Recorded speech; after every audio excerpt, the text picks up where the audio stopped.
Welcome, fellow Cinephiles, film enthusiasts, and relaxation seekers. My name is Cinephile ASMR, and we did it. I know it's a slight bit late, but we have reached 1,000 subscribers, and I don't just say I did it, we did it. The effort that it takes for you guys to click on one of my videos and feel the desire to subscribe was there, and it has fueled my desire to continue making content for you guys. This has been such a huge passion, and 1,000 a couple months ago felt like such a long goal to reach. And you guys have been showing such love and care to everyone, not just me, the creator, but the people who are inspiring the creator to do more. You guys have been engaging with one another, and I couldn't ask for any better community, seriously.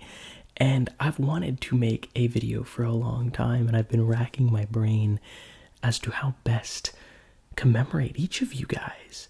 And I thought, but what better way than to showcase my entire movie collection, an embodiment of everything that has inspired me to do what I do, and to hopefully inspire you guys in some way. It's a small group of people that we have fostered, but it is one that I would never trade for the world. And I cannot wait to get into this. This is going to be a long video. The stuff that you see on camera right now is not even the entirety of my collection. It goes from about A to P, and then this will be a two-parter video because it's going to be way too long, or maybe not long enough, depending on where you stand. I'm very excited to dive into this. This has been a comment requested video. Thank you and shout out to whoever wanted this. And I said if they get 30 likes on the comment, I'll do it. And it succeeded that. It exceeded, and man, I'm so thankful. But this has been something I've wanted to do for so long. I mean, in every review, every video you see that I talk about a movie, you see all of these films on my shelf. And it's because every one of them, even the ones that I don't love, I have an attachment to. And that's why I'll always choose physical media over the digital. Digital is for efficiency, but A, I don't own them. And B, everything, every case, every box art, every disc is filled with a memory for me. And without these memories, I wouldn't be here doing what I love to do. So I owe it to these, I owe it to you guys, and I felt if I can showcase that my love for you is ever growing, it would be in this video. There's going to be like stamps of time down below as to the letters that I get into with every, because it is alphabetized. So we're going to go from A to Z with my movies. It's going to be great. So sit back, and I'm going to make this as unedited as possible. Kind of like what I did once before with my spoiler review for the Batman. A lot of you guys enjoyed it. It's me in the rawest form, and I hope you enjoy. Sit back. It could be like a podcast, so to speak. It's just with video, you know? Relax and let me talk about some of my movies, and hopefully you guys can find ones that you maybe own or like or have not even found. This is a safe space for all of us to communicate. As you can tell, I do a lot with my hands. I don't know why. And I do have my guava nectar in like this mini, almost like shot glass, but I love it. It looks cool, and I love my guava. So cheers, and let's get started.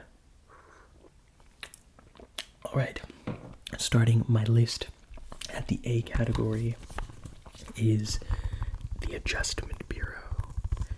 The Adjustment Bureau. Now, this movie stars Matt Damon and Emily Blunt. It is really such an underrated gem, in my opinion.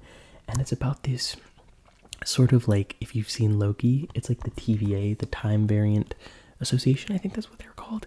But they are these group of people that make sure that everything is according to plan in the world, and it is done so through a book that they all have, and it shows the paths that every life goes through, and it's through sets of doors. And when Matt Damon's character meets Emily Blunt's, the book says that they are not supposed to be, and so when they do try everything in their power to keep crossing paths, it becomes a story about the pursuit of love, finding yourself in a lot of ways, and it is such an underrated film. I saw this in, I believe, 2011 when it came out in the theaters, And I loved it. Even at like that young of an age, I could tell it was such an original concept, and it took a romance story in a very unique way. I cannot recommend the film enough, and a lot of these you'll probably be seeing in future videos as recommendations, because I would love to one day make a video on this entirely, because there's so much. It's a thriller, it's a romance, it's an action film, and I dig it. It's very underrated. And with every film that I talk about, I'm going to put it on my back shelf as to maybe make it like slightly more comforting for you guys in terms of like organizing. So I'm going to put this on my shelf. Alright. Sorry if some of those fall. They will happen, but I'm going to try and make this as comfortable as a video for you guys as possible. Now next up, we have Andrew Garfield's The Amazing Spider-Man.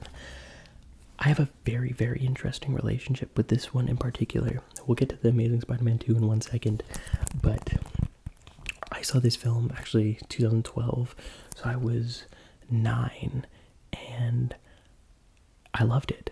I mean, my standards for comic book consumption and the movies that they're based off of was very different at the time, but I could tell even at 9 years old that this film meant so much to me, and it was very different from what I grew up with the Tobey Maguire films, but truthfully, I loved him. I had so much fun with this, and it's actually, if I look at all the Spider-Man films, I've probably rewatched this one the most as a kid. I had a blast. Growing up now and getting older, it isn't nearly as good, but it's still a lot of fun. And I think the best part about it is Andrew Garfield and Emma Stone. They're magnetic together. And I think that works hand in hand, even more so twofold with The Amazing Spider-Man 2. I love this film. I have no bones about saying that. I think The Amazing Spider-Man 2 has the best action, CGI, and honestly, the romance between Gwen and Peter. Oh my god. Oh my god. You have me crying like a baby at the end of that movie. There is no right that this film had to make that death so emotional. But I will say it is bloated. It does suffer from the same fate that the Spider-Man 3 film with Tobey Maguire does, which is studio interference. They wanted to put too many cooks in the kitchen with the villains, and it suffers as a result. But I think these films work really well together, and in just 2 films, you become so in love with Emma Stone and Andrew Garfield's chemistry.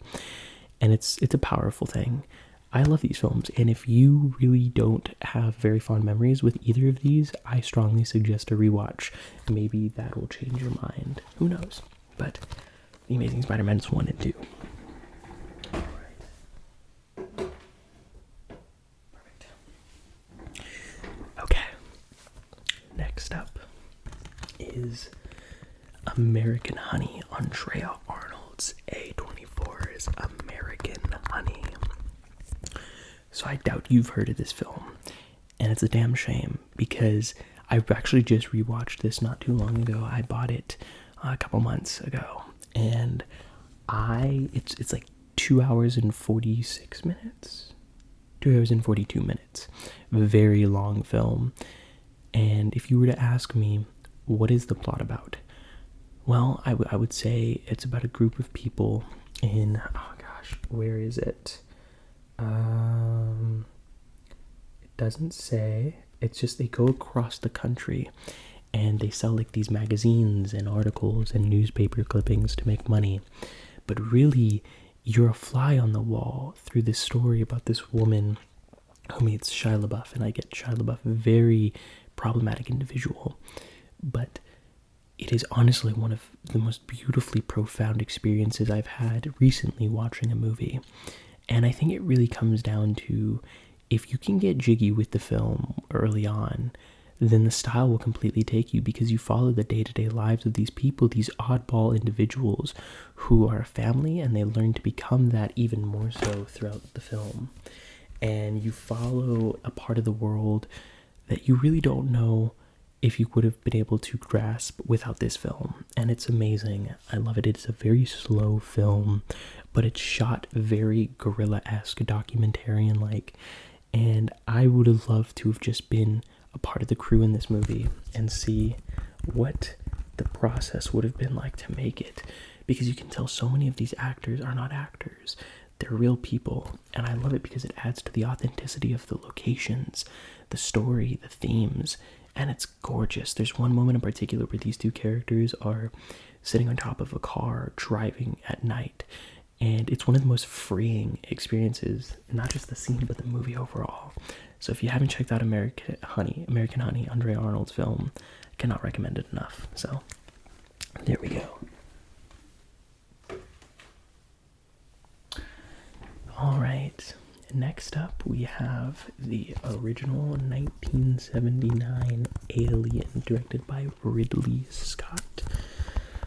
This film, to me, was one of the biggest inspirations and catalysts for my love in horror. I've loved the Alien franchise ever since my dad showed it to me. He had this big, bulky DVD set, and I was swept away by it. I think, to me, especially when you compare it to its sequel, Aliens, which I think is great, very, very great, you could tell there's a difference. There's so much subtlety and atmosphere building that is unparalleled. And in 1979, are you kidding me? Well, we're going to get to another Ridley Scott film that was released soon thereafter. But man, I go rewatch this film, from the sound design to the very haunting, eerie score. This film takes its time, and I think that was the biggest surprise, was just how long it takes. But it's within that drawn-out process that you feel like you're a part of the Nostromo with Ripley and all the crew. I love it. If I had to think about my favorite Alien film, it's definitely in the top 3. But I love it. And it's funny because I own 3 Alien films, and it's very interesting, the ones that I do, because then I follow it up by Alien Covenant, which is then also directed by Ridley Scott, but decades later in 2017. And this film, I really like. I do. There is certain choices made that very much confuse me, and there's certain mistakes and red herrings that these scientists make, which you're scratching your head with. But honestly, that's not my issue with the film. There is a lot of deleted scenes in this movie, and it takes out titular moments, such as the crew bonding with one another. Like, in this movie, they have James Franco as, I believe, the husband to the main character, played by Catherine Waterston, but he's never in the film. He's in the film as a picture, as a singular picture. And it's like, I don't even love James Franco, but you're casting an A-list actor to play a character that's only relegated to deleted scenes. And when you watch the deleted scenes, why were they deleted? I have no idea. And it kind of makes me, like, surprised, because this is Ridley Scott, the man who did this film. So seeing where this film goes, excuse me, it's surprising, to say the least. I thoroughly enjoy it, though. I think, to me, the best part about the sequels, or prequels, wherever they land in the timeline with Prometheus and Covenant, is what they do with Michael Fassbender's David. Especially in this film, there's like a back and forth scene between him and a clone. It's incredible. Michael Fassbender can do no wrong, but I strongly suggest checking them out and testing the waters to see if maybe, if you're not a horror fan, these might be different. They might bode well for you. So, yep, here is Alien and Alien Covenant. I'm also kind of putting them back right now, because it's gonna make my job a lot easier when I, have to end the video. So, I do apologize for those seconds that it takes for me to put it back. Helps with the decluttering, though. All right, next up, Alita Battle Angel. Alita Battle Angel. This film came out of literally nowhere for me. I remember going to see the film, and it was directed by Robert Rodriguez, and that man has done Spy Kids, but he's never really done, I know his filmmaking journey. He did this book, or I believe it's a film called El Mariachi, and that was his first film ever. And he made a book, and he's so inspiring for young aspiring filmmakers. But since then, I would say like the majority of the films that he's done has dealt heavily with like CGI, and the Spy Kids films just weren't for me, but this film looked interesting and I saw it and I loved it. The action in this movie feels like something straight out of an anime. I honestly don't think, and if you're going to know me, you gotta know that Speed Racer, the Wachowski 2008 live action film, is one of my favorite movies of all time. And no film has ever come close to that, but the action sequences in Alita Battle Angel are honestly close. They're up there. They have like this rollerball sort of just competition, and it's a lot of fun. The story isn't incredible.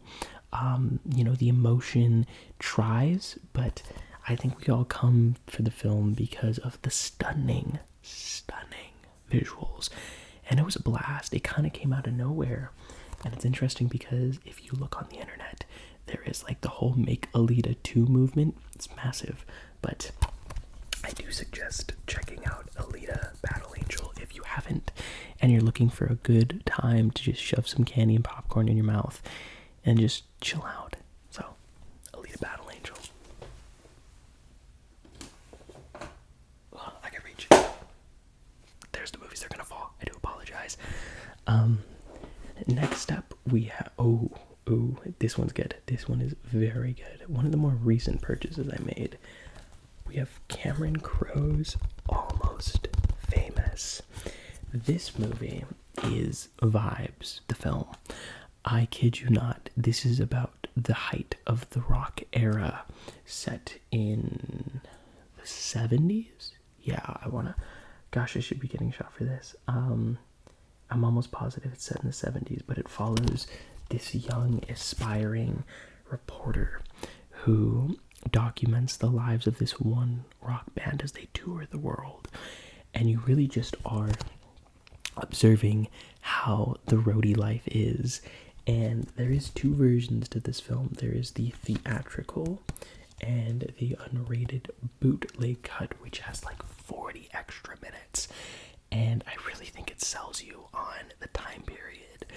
It's just such a simple film that makes you feel. It is so heavily about music, and these rock groups talk about what it means to them. Sorry, my chair kind of creaks. What it means to them to produce music and make it. But it goes and extends far beyond that. It's talking about why art matters, what it means, and how it can bring a world so dull and lifeless energy and vibrance. It is an incredible film, and it really does live up to the hype. I mean, this was released like 2 decades ago, and I've heard so many good things, and I was nervous that I wasn't going to live up to it, but it does. I adore this film. It's so simple, so sweet, yet so effective. Almost Famous. Check it out. And it's funny, too, because the next film that I have to talk about is another Cameron Crowe film called Aloha, with Bradley Cooper, Emma Stone, Rachel McAdams, John Krasinski, Alec Baldwin, Bill Murray. It's a stacked cast. And when this film came out in 2015, it was panned, absolutely eviscerated by critics. I think it stands at like a 20-ish% on Rotten Tomatoes. And honestly, I was confused by that. At first, I was very young, but I saw the cast and I was very curious because it looked so sweet. And after getting to know Cameron Crowe's films, Almost Famous, Jerry Maguire, Vanilla Sky, I wanted to see why this film was hated so much. And to this day, I don't understand why. It isn't amazing. It really isn't, but very few films are shot in Hawaii. And after having gone to Maui for 2 weeks, I can just feel the love and the energy and what it means to just soak yourself into the world. It's so sweet. Bradley Cooper basically plays like a military contractor, and he has a lot in his past with Rachel McAdams being a love fling, and Emma Stone turns out to be like his apprentice and wanting to learn the ropes to be a contractor like he is, and they spark a very uncanny relationship, and Emma Stone is just a force. And I haven't seen this movie in a while, but it's the kind of film that you watch with your family, and it doesn't even have to be like this kind of movie, just any movie with your family, and you'll always have that memory attached to it. So, aloha. It is a really good film. All right, taking a big left turn, Annihilation. When I say this is one of the wildest movies you could ever possibly watch, I hope I'm not understating it. And this is coming from Alex Garland, a director that his work is so eclectic. He's actually making a movie that's coming out in a couple weeks called Men. It looks terrifying. But this film follows Natalie Portman, and when she is shocked to find that her husband is missing, who has been missing for years, returns home suddenly from a near-death secret mission into the Shimmer, a mysterious quarantine zone no one has ever returned from. She and a group of scientists go into it to discover what lies beyond. This film will mess you up. I don't know how to properly articulate just how impactful this movie will be on you. It is really a film that needs to be experienced. It isn't something that you can just watch. It is something that will crevice into your mind and seep its way in. I remember seeing this for the first time late at night, and the last 15 to 20 minutes of the film, there is a specific piece of music composed called, I believe, the Turning Test. It's like a 10-minute track. One of the most unnerving pieces ever conducted, but it fits the scene so well. My God. And there's like a moment with a bear, because the Shimmer mutates everything that it comes into contact with, every piece of DNA. And as a result, you get a very unique set of creatures. And there's this one design with a bear. Oh my God. And it's probably the most talked about scene for good freaking reason. It's a trip. I would talk more about this film, but there is another Alex Garland film that we'll talk about later in my list, which I just have so much more to talk about. It's a fantastic film, though. Natalie Portman eats it up. Check it out. All right. Perfect. Okay, next up, we have Apocalypse Now. So, realistically, there's not too much to talk about, which hasn't been said already. This is Francis Ford Coppola, and this has like 3 different cuts. There's the original, there is the final cut, and then there's the Redux. Not in that order, though. The Redux is the longest. The final cut is the cut that Francis Ford Coppola approved, and it's a descent into delirium. And I think for me, war films and westerns are the hardest genres for me to get into, but I will watch war films so much more invested when it deals with the traumas and implications that war has to offer. It is horrifying, and this film showcases that. Martin Sheen goes all in, and I couldn't believe a lot of the moments that happen in the film, because it is long. It's 3 hours, I believe. But you start it at first, and it does not hold your hand. But after a while, you become accustomed to the hypervigilance on display and the barbaric nature for which these soldiers embody because of what they are tasked with doing. It doesn't glorify it at all. It is harrowing, it's terrifying, and to think of all the hell that the filmmakers and Coppola went through. There's a whole documentary about how he almost contemplated ending his life because of how intense of an endeavor it was for him to make this. So check it out. It's wild. I love it though. I love it. I think it's the kind of film that you at least have to see once. At least. Alright, and then next up, again, another departure. It's all alphabetized though. Is Aquaman. So Aquaman, Screw Amber Heard, is really, to me, one of the biggest examples of having fun, knowing exactly the kind of film it is, and you're making, not taking yourself seriously, and just going for it. I think, and this cover is just it feels so good. I've seen this film countless times, and although DC is completely screwing their stuff up with the heads of the company and the sexism, bigotry, racism, and discrimination, they need to change that. I will give that they are allowing total creative freedom for the filmmakers involved, and it's taken Marvel a long time to do that. And then you get product like this. Now, I will say, in the grand scheme of things, when you have a film like this, and then the Batman exist within, the DCEU, it's kind of off-putting and jarring, but it's a lot of fun. It is so much fun. I had a blast. Like, there's a moment where there's an octopus drumming. Like, excuse me. It doesn't get much better than that. I love this film. It's so much fun. It's colorful, gorgeous. And you best believe I'm going to be seeing The Lost Kingdom day one. I loved Patrick Wilson as King Orm in the film. He played an incredible antagonist.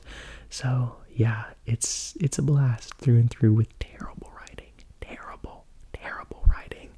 There's a line in this movie where Black Manta says, "You tell me how to boat and I'll tell you how to pirate," or like, it is so bad, but it really just completely adds to the insanity of this film. So Aquaman, check it out.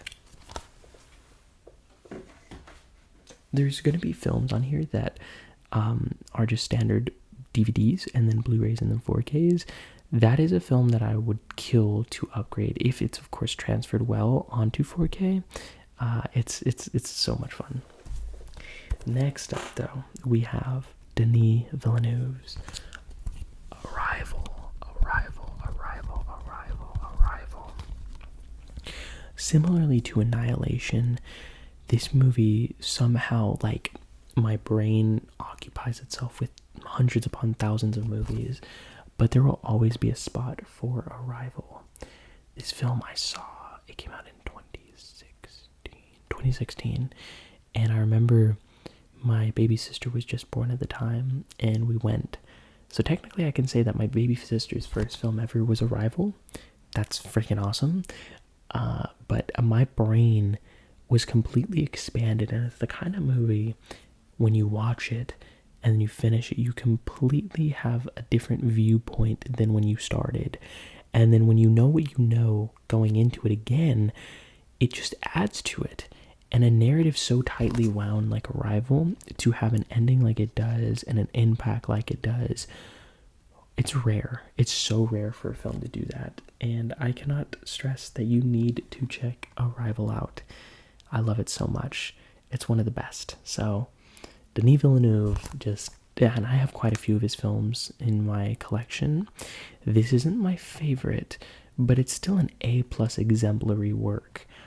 God, you need to watch Arrival if you haven't. And the score by Johan Johansson is arguably one of the greatest ever composed. Rest in peace to that man. Oh my goodness. He is a true gem, and this film is too. Check it out. Okay. Next up, we have a very, very small film that I try and put as many people on as I can, because it is wild. Oh, and that is Attack the Block. So this movie is the perfect example of putting something on when your friends are over and they're wondering, hey, what do you watch that is going to bring us together and have a blast? Show them this. Basically, a group of friends in the East End of London are these just juvenile delinquents, so to speak. And they go out, just causing a mess. But when meteors hit London and aliens come out, they have to fight to save their block. And from there, you have John Boyega, pre-Star Wars, and you have like alien creatures. It is so much fun, but I think the thing that makes it amazing is it takes itself seriously by putting all the effort it can into the film. It is a dark comedy. It is a horror film, surprisingly, that it works so effectively. Like the creature designs, if you can see on the back, the creature designs are insane. This to this day is one of my all-time favorite movies, and I put it on whenever I'm just looking for a good time. And it is a perfect example of not every movie has to be overly complicated. This film proves that in spades. So if you have the time, check this movie out. It is so much fun, and John Boyega is fantastic in this film. Utterly captivates. So good. Alrighty. Oh, next up, we have James Cameron's Avatar. Okay, so I'm gonna need to put this movie down for a second.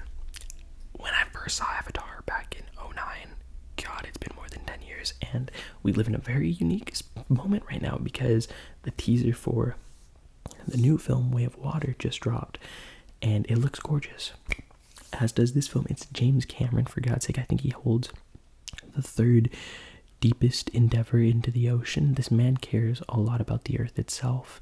He's a humanitarian, environmentalist, and I could not be more appreciative of that. But when I tell you the highest grossing film in the entire world, I can barely remember. And of course, like, I've tried to rewatch it, but I just haven't gotten fully into it. I will need to check it out again, though, because I think with this film coming out, the new one, it is a perfect time. And it's crazy to me, the anomaly that Avatar is, where it's the highest grossing film of all time, has one of the biggest footprints in terms of 3D imagery, yet is rarely discussed. I don't know, I just find that to be so interesting. I don't know what that means. I'm hoping that Avatar 2 kind of brings in the renaissance of the Avatar fans, but we shall see. Maybe they just keep correlating it to the live-action Last Airbender movie, which was god-awful. Sorry, M. Night, but yeah, so Avatar. I will check it out again, though. I eagerly await what the new one's going to be like. I think we're going to be surprised. Mark my words. So, Avatar. There we go. Okay, so I can knock 3 of these movies out right here. We have Avengers, the 2012 one. We have Infinity War. And then we have Endgame right here. Sorry, I bumped the mic a little bit. We have Endgame right here. So, first, Avengers. This film holds up in ways that I don't think any of the Avengers has, which understandable because each of the films grow in scale, so it makes it difficult to have the moments that make this film work so well in those. Yet they still find their way and footing. But this movie has humor and back and forth banter between all of the Avengers that I just find difficult to truly embody in any of the other films at all. And this film meant the world to me as a 9-year-old in 2012, May, going to see this film with my dad, and it was so crazy. I'm closing my eyes and thinking about it. I'll never forget walking into the theater when we bought our tickets and seeing a sign literally say sold out. It was one of the most monumentally impactful moments for me, and we got into the theater. It was crowded. I remember we had to sit in like the first row or so. Yeah. And it was like opening weekend, and I saw this film, and it was a religious experience. Infinity War, I really like Infinity War, I do. The end battle is still to this day one of the most surprising experiences to watch, and I do have it. Let me put these movies down actually. I have this film in a very special Best Buy exclusive steelbook. Actually, I don't even remember what the inside looks like. Still have the sticker on it. I don't want to get the sticker. I want to get rid of the sticker. But yeah, what is the inside? Oh yeah, perfect. It's like a slideshow of all the characters, and then on the back you have the A with Thanos. Yeah, it's an incredible collection. Like exclusive. I love steelbooks. I don't get many of them though, because fingerprints, and then it becomes like very noticeable. I mean, you can get covers for them, but yeah, I found it difficult to do so. But Avengers Infinity War is a lot of fun. I think, to me, it is a really good film, but it focuses, kind of understandably, as it does set up what's going to happen in Endgame, and they work very well as companion pieces. But I'm going to take Avengers Endgame any day over Infinity War. I love this film so much.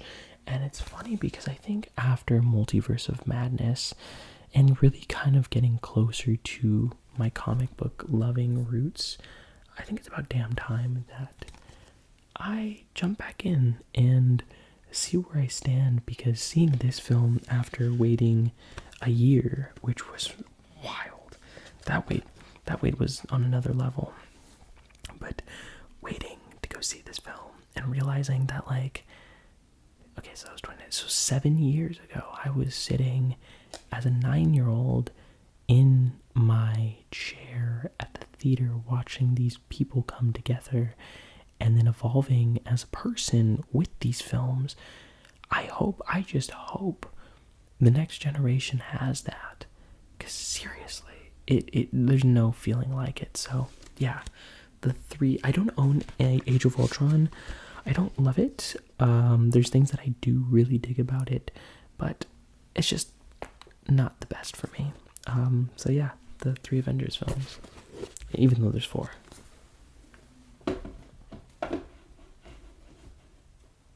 Alright, perfect. Okay, so next up we have Edgar Wright's Baby Driver. Edgar Wright's Baby Driver. A lot of fun. It is technically a masterpiece, a masterwork in editing, sound design, direction, pacing, camera work. Bill Pope shoots the ever-living hell out of this. It really is a music video in a film, and I have to commend the film for that. But as we will talk about in a couple films down the road, Edgar Wright, to me, is an incredible storyteller visually. I think his editing alone, the way that it's able to condense and deliver exactly what you need to know in as little time as possible for efficiency's sake, is endlessly inspiring. But all of his films outside of Baby Driver have a great story. And this film doesn't prioritize that. It isn't having its true focus and modus operandi on story. It is very much a visual, cerebral experience, and that's totally fine. I think just ultimately it falls a little short for me in that regard, and every time I watch it, I still love it. I still love the aspects that work so well for me, like the car chases, the symmetry and framing of everybody. It's truly a masterclass at being able to convey visual storytelling, but at the expense of a story. I still love it though. It has 2 very problematic actors though, so I don't know how you can get the 2-for-1 combo, but they did. Baby Driver. again, most of these movies that I own, I really like or love. So, yeah, don't think that there's movies that I own that I don't like. I used to, mind you, I bought movies ever since I was like 8. So my opinions have changed, but most of those I donate. So I'm not trying to just outpour love on every one of these films just because I own them. It really does come down to the fact that it's been tailored to films that I have some sort of connection to. And what better way to jump that right into going into, well, technically Baby Driver was the B's, right?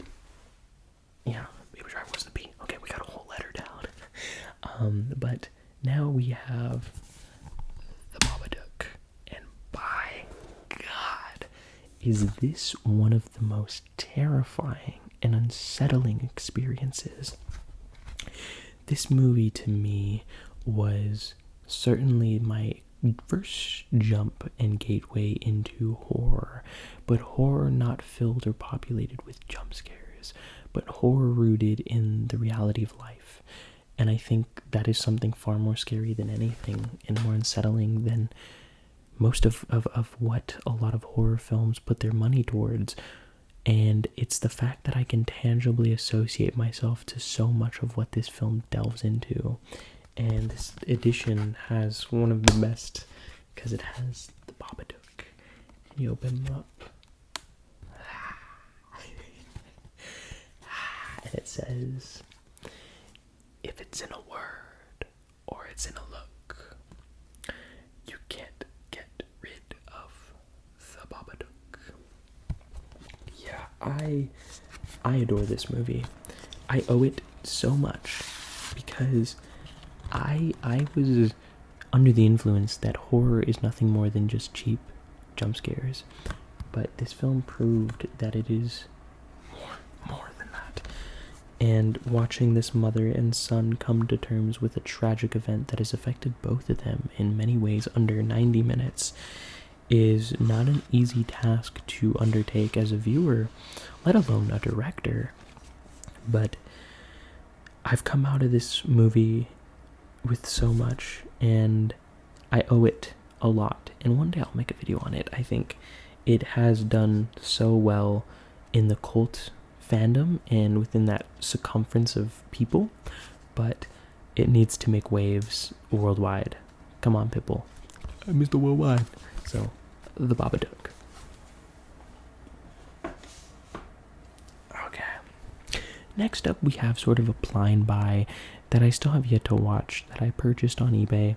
It's called Barney's Version. I never finished this. I enjoyed it.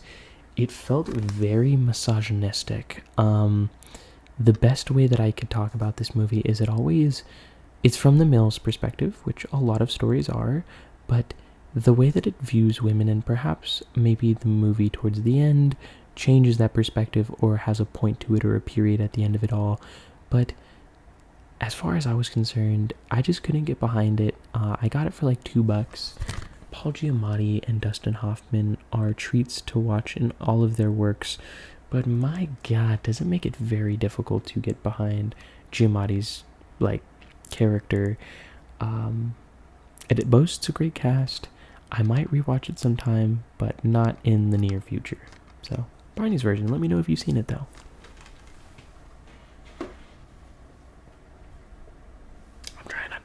Slip. But next up, we have a movie that I really, I'm gonna take a drink. I'm gonna take a big drink because if you've gotten this far in the video, thank you. Cheers. Yeah, this is going to cause some discourse.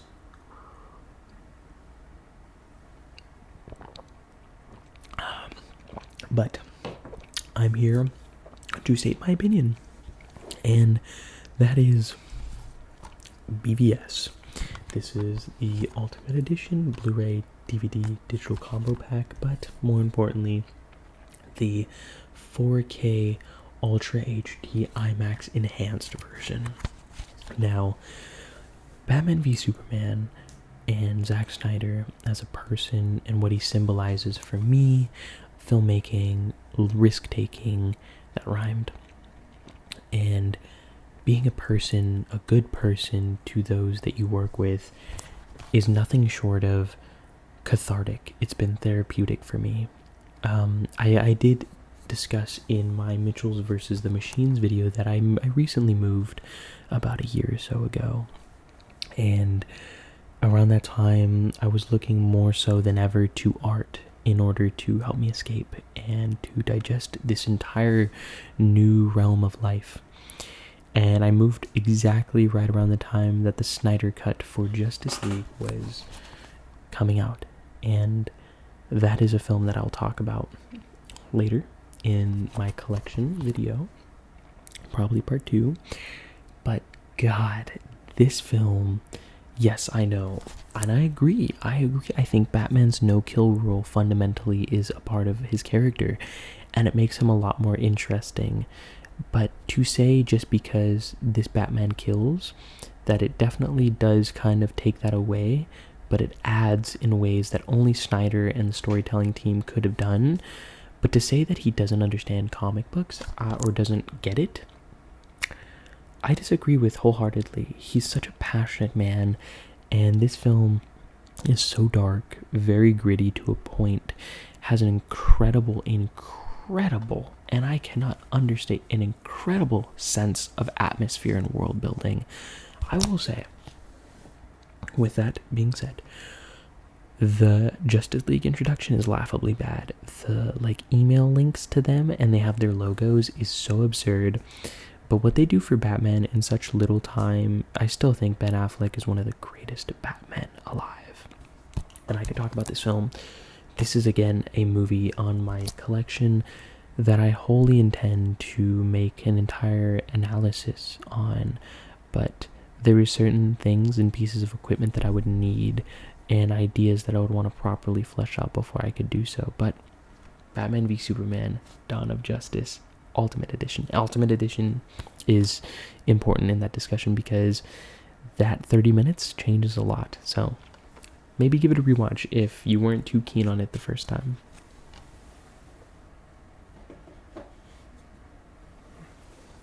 Alright, next we have a Dollar Tree purchase, and it's a film that I started to watch, and I think you really do have to be in a certain headspace to fully enjoy it, but it's okay, there's some movies that you watch and you can respect the merits of the film itself, but it can be very difficult to truthfully sink your teeth into, and that film just so happened to be Beasts of the Southern Wild. And it's funny because this edition, I believe that's French at the very bottom. It's funny because the Dollar Tree does that a lot, where they will have copies of films that are well known, just in different languages. The film itself is still in English, but yeah, I love the fact that this box art is partly, I believe, in French.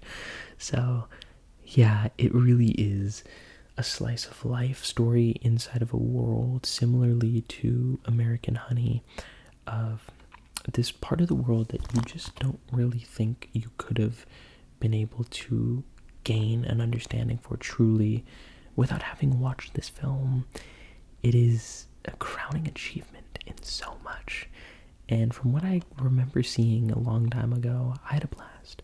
It is beautiful, it's harrowing. Yeah, it deals a lot with, I'm just going to read the synopsis because I think it just does it justice. In a forgotten but defiant bayou community cut off from the rest of the world by a sprawling levee, 6-year-old Hush Puppy exists on the brink of an orphanhood. Buoyed by her childish optimism and extraordinary imagination, she believes that the natural world is in balance with the universe until a fierce storm changes her reality. So, in a lot of ways, it is from the child's perspective of a very, very important time of her life, and I cannot wait to rewatch it. So let me know if you've seen Beasts of the Southern Wild, and if you have, let me know what you think. Okay, so next we have one of the most demanded films. I'm gonna refill my Betty. One of the more demanded films on my radar that I've wanted to rewatch I should say watch, because I said rewatch because I started it again. And I promise you, it isn't too heavily of a reoccurring theme for me to start films and not finish them. I would say as of late, it's been a bit difficult with school, job, and YouTube. But this film is easily one of the most beautiful storytelling portrayals of love ever, and that is the Before trilogy. God, this freaking packaging is so good. It comes with four things. You have Before Sunrise, Before Sunset, and Before Midnight, all of which detail two lovers and their relationship. And each film is directed 10 years after the other, and it literally takes place 10 years in this 30-year time span of these lovers' lives. It's directed by Richard Linklater, stars Ethan Hawke, Julie Delpy, I believe, yeah. And he's not a man foreign to unique storytelling devices to portray stories, and we'll get to that in about a minute or so. Probably not, it's going to be a lot longer than that. Totally fine, though. And to me, that concept alone roped me in for years, and I started watching the first one, and again, it really does require you to be in a certain headspace, and that's not bad. But truthfully, when I was watching it, I could tell like I was not giving this film the proper attention, and especially given the fact that this is the Criterion Collection.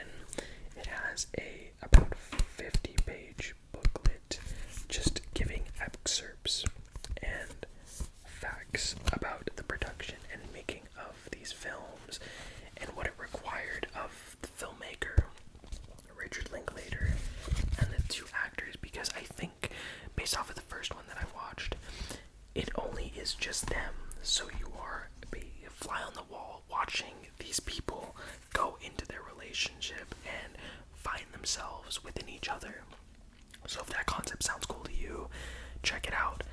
I love this collection, but I need to seriously give this movie proper attention and time. So yeah, let me just slip it down here. Sorry, I'm trying to be as gentle with these as I possibly can. Alright. Yeah, another thing about like collecting is being careful with the packages themselves, and it feels so nice. Oh, so nice. So yeah, let me know if you guys have seen these films. Drop in the comments what you think. So yeah, Before trilogy, Sunrise, Sunset, and Midnight. Okay. So I don't know, maybe should I face the spine out this way or this way? I'm gonna do this way. Alrighty. Next up, we have a Tim Burton film. Now, Tim Burton is a filmmaker that, I love you, Guava, is a filmmaker that really I have an interesting relationship with. I have not seen Sweeney Todd, or I'm forgetting one. I'm forgetting a massive film that he did that I have not seen, Sweeney Todd, and another Johnny Depp film. But there is a few films that I love from him, Big Fish being my favorite, Corpse Bride, a great film, but this little hidden gem called Big Eyes, which follows this outrageous story in the late 50s and 60s about early painter Walter Keane, and he reached success, but you would figure out certain elements about how he obtained success, and it maybe perhaps was alluded to the fact that he never painted these paintings that got him the success in the first place, but it was in fact his wife. And it is an incredible story. The film is a lot of fun. I have to rewatch it again though. I actually do remember there being a lot of vibrancy and imagination put into the film, but I think the Tim Burton that I've loved for so long really has not been the same. And that's okay, you know. With age comes different perspective and a newfound engagement towards different storytelling devices. But yeah, his latest film, Dumbo, was not very good. But Big Eyes, check it out. Again, I haven't seen it in a very long time, but from what I remember, it holds up very well. Check it out. Alright. Next up, we have a Disney film. And this film I love. I love this movie so much. It has arguably one of the cutest characters of all time for me. It's a blast top to bottom, and I cannot get enough of it growing up.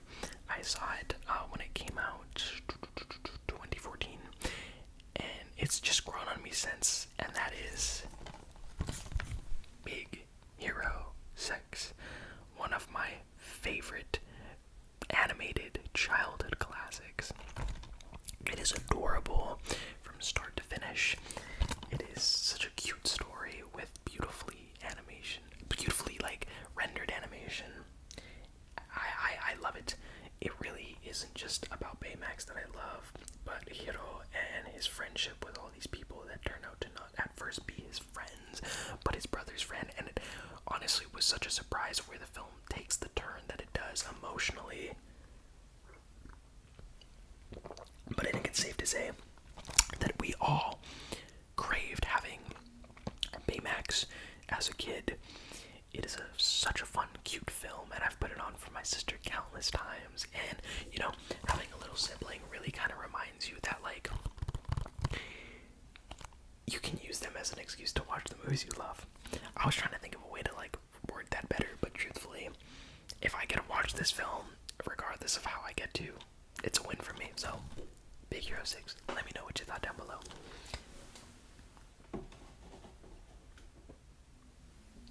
Alrighty. Next up we have The Big Lebowski.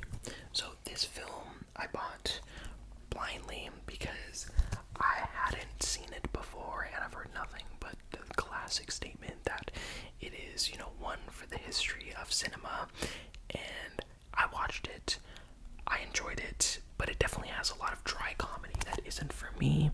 Something that you guys gotta know about me is I'm not the biggest fan of comedy films. There's a few that I will watch time and time again, but comedy is the hardest genre for me to get into. I think we're defined by our dramatic moments, but that isn't to say that comedies aren't good. I just found it a bit difficult to connect to this one. Totally fine though. I loved, you know, John Goodman and Jeff Bridges really stepping out of their comfort zones from what I knew them as. And this man, especially in a movie that we'll talk about, goes full send. But this was just, it was fun. I enjoyed it. It was very dry. There's moments that I did laugh, especially regarding some ashes. But the Coen brothers, they have such a unique sense to themselves. But I do put them in the category, like David Lynch, of directors that their style is difficult for me to really sink my teeth into. But needless to say, I'll check it out again. What is your favorite Coen brothers film, though?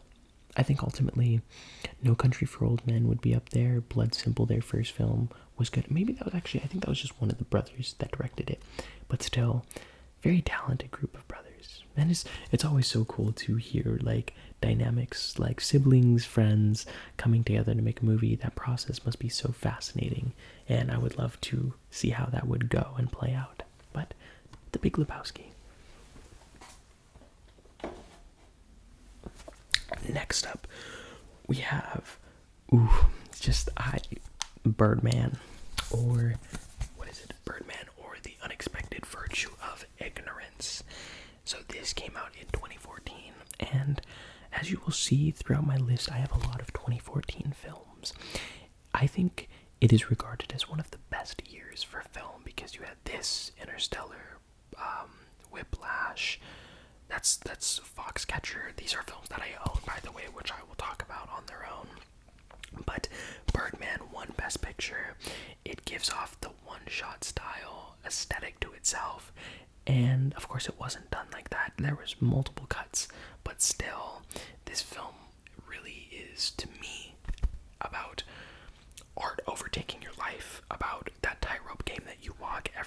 every step when you are taking a new endeavor into a piece of art. And hitting creative block, writer's block, personal block, truthfully, it's confronting your demons, confronting the people that you've hurt. And I adore this film. It is, when I first saw it when I was 11, I had no idea what the hell it was about, but I think it's film that as you get older, you can begin to associate yourself more and more to. And let's say you don't understand it, you can hopefully just then appreciate the merits of the film and the style in which it is made. It is a work of art, and you know you can flex hard when your Blu-ray comes with like an opening like the Babadook, just to fit more reviews in. They're all around, and it makes so much sense that this won Best Picture. Michael Keaton delivers. Emma Stone, I'm trying to think in the pantheon of Emma Stone films, I think she gives her greatest performance in this film. It is gorgeous. Check out Birdman if you haven't. It's funny because, like I was saying, 2014 was a massive year for film. I don't think that would be my favorite, and we'll get to which one is. But until then, we have Birds of Prey. One of the most underrated comic book movies. I'm going to stand by this. Gosh, what is her name? Was it Catherine? Or Kathy Ann? Kathy Ann was a director at the time that I had no idea of. She had just directed, I believe, a film called Dead Pigs a year or two prior. And Harley Quinn is a character I enjoyed in Suicide Squad, but that film, saying you enjoyed something about Suicide Squad 2016 is an Oscar-worthy award in itself. But this movie was so much fun. It was gorgeous, lush with color, and it's just a bad Bianchi movie. It's so well made. Matthew Libatique shoots the hell out of this film. Harley Quinn is made for Margot Robbie. Margot Robbie for Harley Quinn. If this Blu-ray and its shininess doesn't show it off, you could tell this is an acid trip of film. Roman Sionis, this character, this mob boss of Gotham, played by Ewan McGregor. So good. It was so wild to me too as well, because this film was not hated, but trashed on a lot. And of course, everyone is entitled to their opinion, but a lot of it felt at that point just forced because, they're trying to push an agenda or just some absurd nonsense that people on the internet were going to spew. But man, it definitely clouded my judgment at the time from checking this out in the theaters. I've seen this so many times at home, just watching it, and this film will make you crave an egg sandwich more than any other food in any other movie, period. Check it out, guys. Alrighty, and then next, we're almost done with one pile. We have Black Panther. Now, I think it's very interesting that this is coming directly after me talking about Birds of Prey, because, again, this is like, I think I did a ranking on my TikTok the other day about ranking my favorite MCU films. This came in at third. Yeah, third. And I don't regret it. I don't. I think this is a beautiful work of art that represents culture, family, blood, the ties that bind you into your culture, heritage, and it deals with a story and cast of characters that I'm very, very happy that Marvel allowed to have happen, because I know so many people like Birds of Prey, whether it be through women or the representation of groups such as Black people and those that are not typically represented within massive mediums such as the superhero landscape. Having stories like this be told is so fundamental to growing as a collective, and I love it. And I'm not using that as an excuse, because this movie is fantastic. I will say the CGI, a lot of you can tell the artists and VFX workers were put on Infinity War at the time. They were being like post-produced at the same exact time frame. But when a Marvel movie's worst moments are the fight scenes, I feel like you've done something right. In a sense, the storytelling moments, Killmonger, Michael B. Jordan, it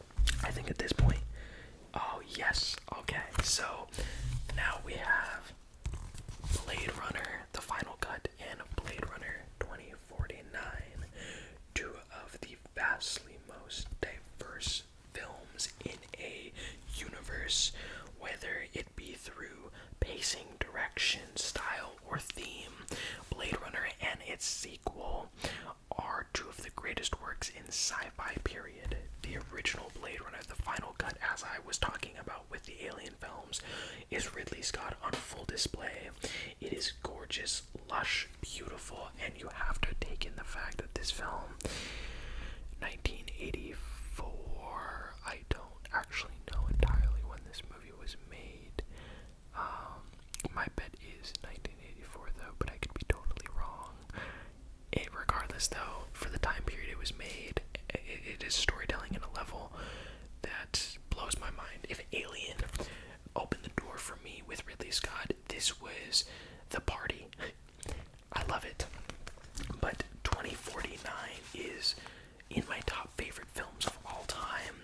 It has, I think, the most underrated performance ever put to screen by Ryan Gosling. He plays two different characters as this, what he believes to be sentient being, and this man breaking through that shell, discovering humanity and his backstory. And you can tell there is so much being said in his head without ever uttering a single word. It has put me on what acting can hold and what it bears. It is one of my favorite, beautifully gorgeous crafted projects ever.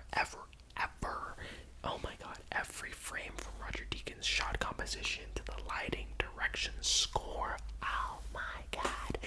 It's a masterpiece through and through. These films are so great. I do prefer this one. I feel like the only thing that this has above it is the score by Vangelis, but regardless, let me know what you thought of both of these. They're seriously masterpieces.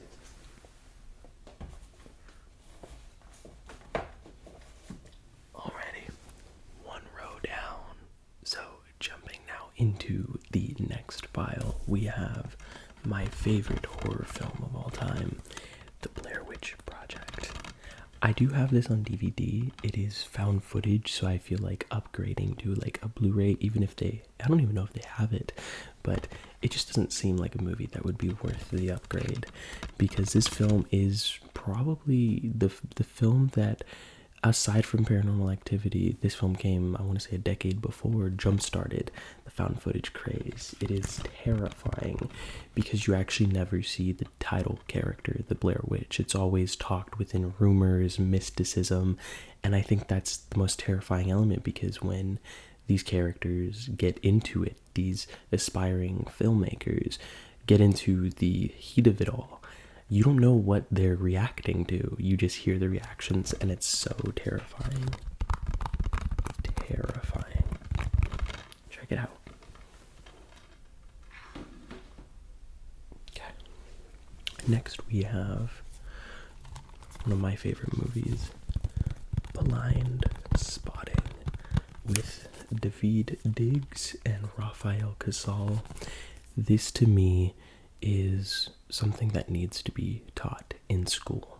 With everything that has happened within the past few years, politically, socially, economically, I really do think that schools need to, and I'm not trying to get into the whole school system, but I just think what this movie says about race, social disparity, privilege, it's unmatched. It's unmatched. And because David Diggs is a parolee facing his final 3 days of probation, and he needs to stay clear of trouble, as his friend Miles, played by Raphael Casal, has a hot-tempered, and he can't stay out of it. So when the whole story is basically he witnesses a police shooting, injustice, right? And it's kind of tested when they have to go back and forth discussing the legitimacy of it, the situation at large. And the final 10 minutes of this film is something that I'll never forget, and it's worth checking this movie out by itself alone. So, Blind Spotting. Next we have Blue Jasmine, directed by Woody Allen. This was actually, you could see like maybe a yellow sticker up there. I bought this at a rental store in my old area when this was still in business, and I wanted to see this because I heard great things. It was critically very well received, and I feel like there's only been one Woody Allen film that I've loved. I've seen a bit of his older stuff, Bananas, Annie Hall, but I actually own the one that I do love. This, not so much. I feel like Woody Allen is a bit like a self-indulgent filmmaker, where he kind of uses his writing and filmmaking to justify a lot of what he does, and it's I don't know, it's not for me, but I still enjoyed this. Kate Blanchett is always a force to be reckoned with. So if you're a fan of Woody Allen or Kate Blanchett, check this out. Okay, and next we have Bohemian Rhapsody. Bohemian Rhapsody. For me, this film, when I first saw it, I was very well aware of the production issues of Bryan Singer suddenly leaving the project and then figuring out what Bryan Singer did later in his life. It's insane. It's preposterous. And then I forgot what director. It might say, I think it says Bryan Singer directed this whole thing, when in reality, yeah, no, that is not true. Who directed? Because I want to give them the, like, because he also did this one movie, Eddie the Eagle, and he made the film a lot better. I'm not seeing the name here, but he also did Rocketman, and I own Rocketman, so when we get to that, I'll talk a bit more about him. But it's clear that this film is quite the paint by numbers biopic. Really, Freddie Mercury, played by Rami Malek, is the best part about it, but the editing is atrocious.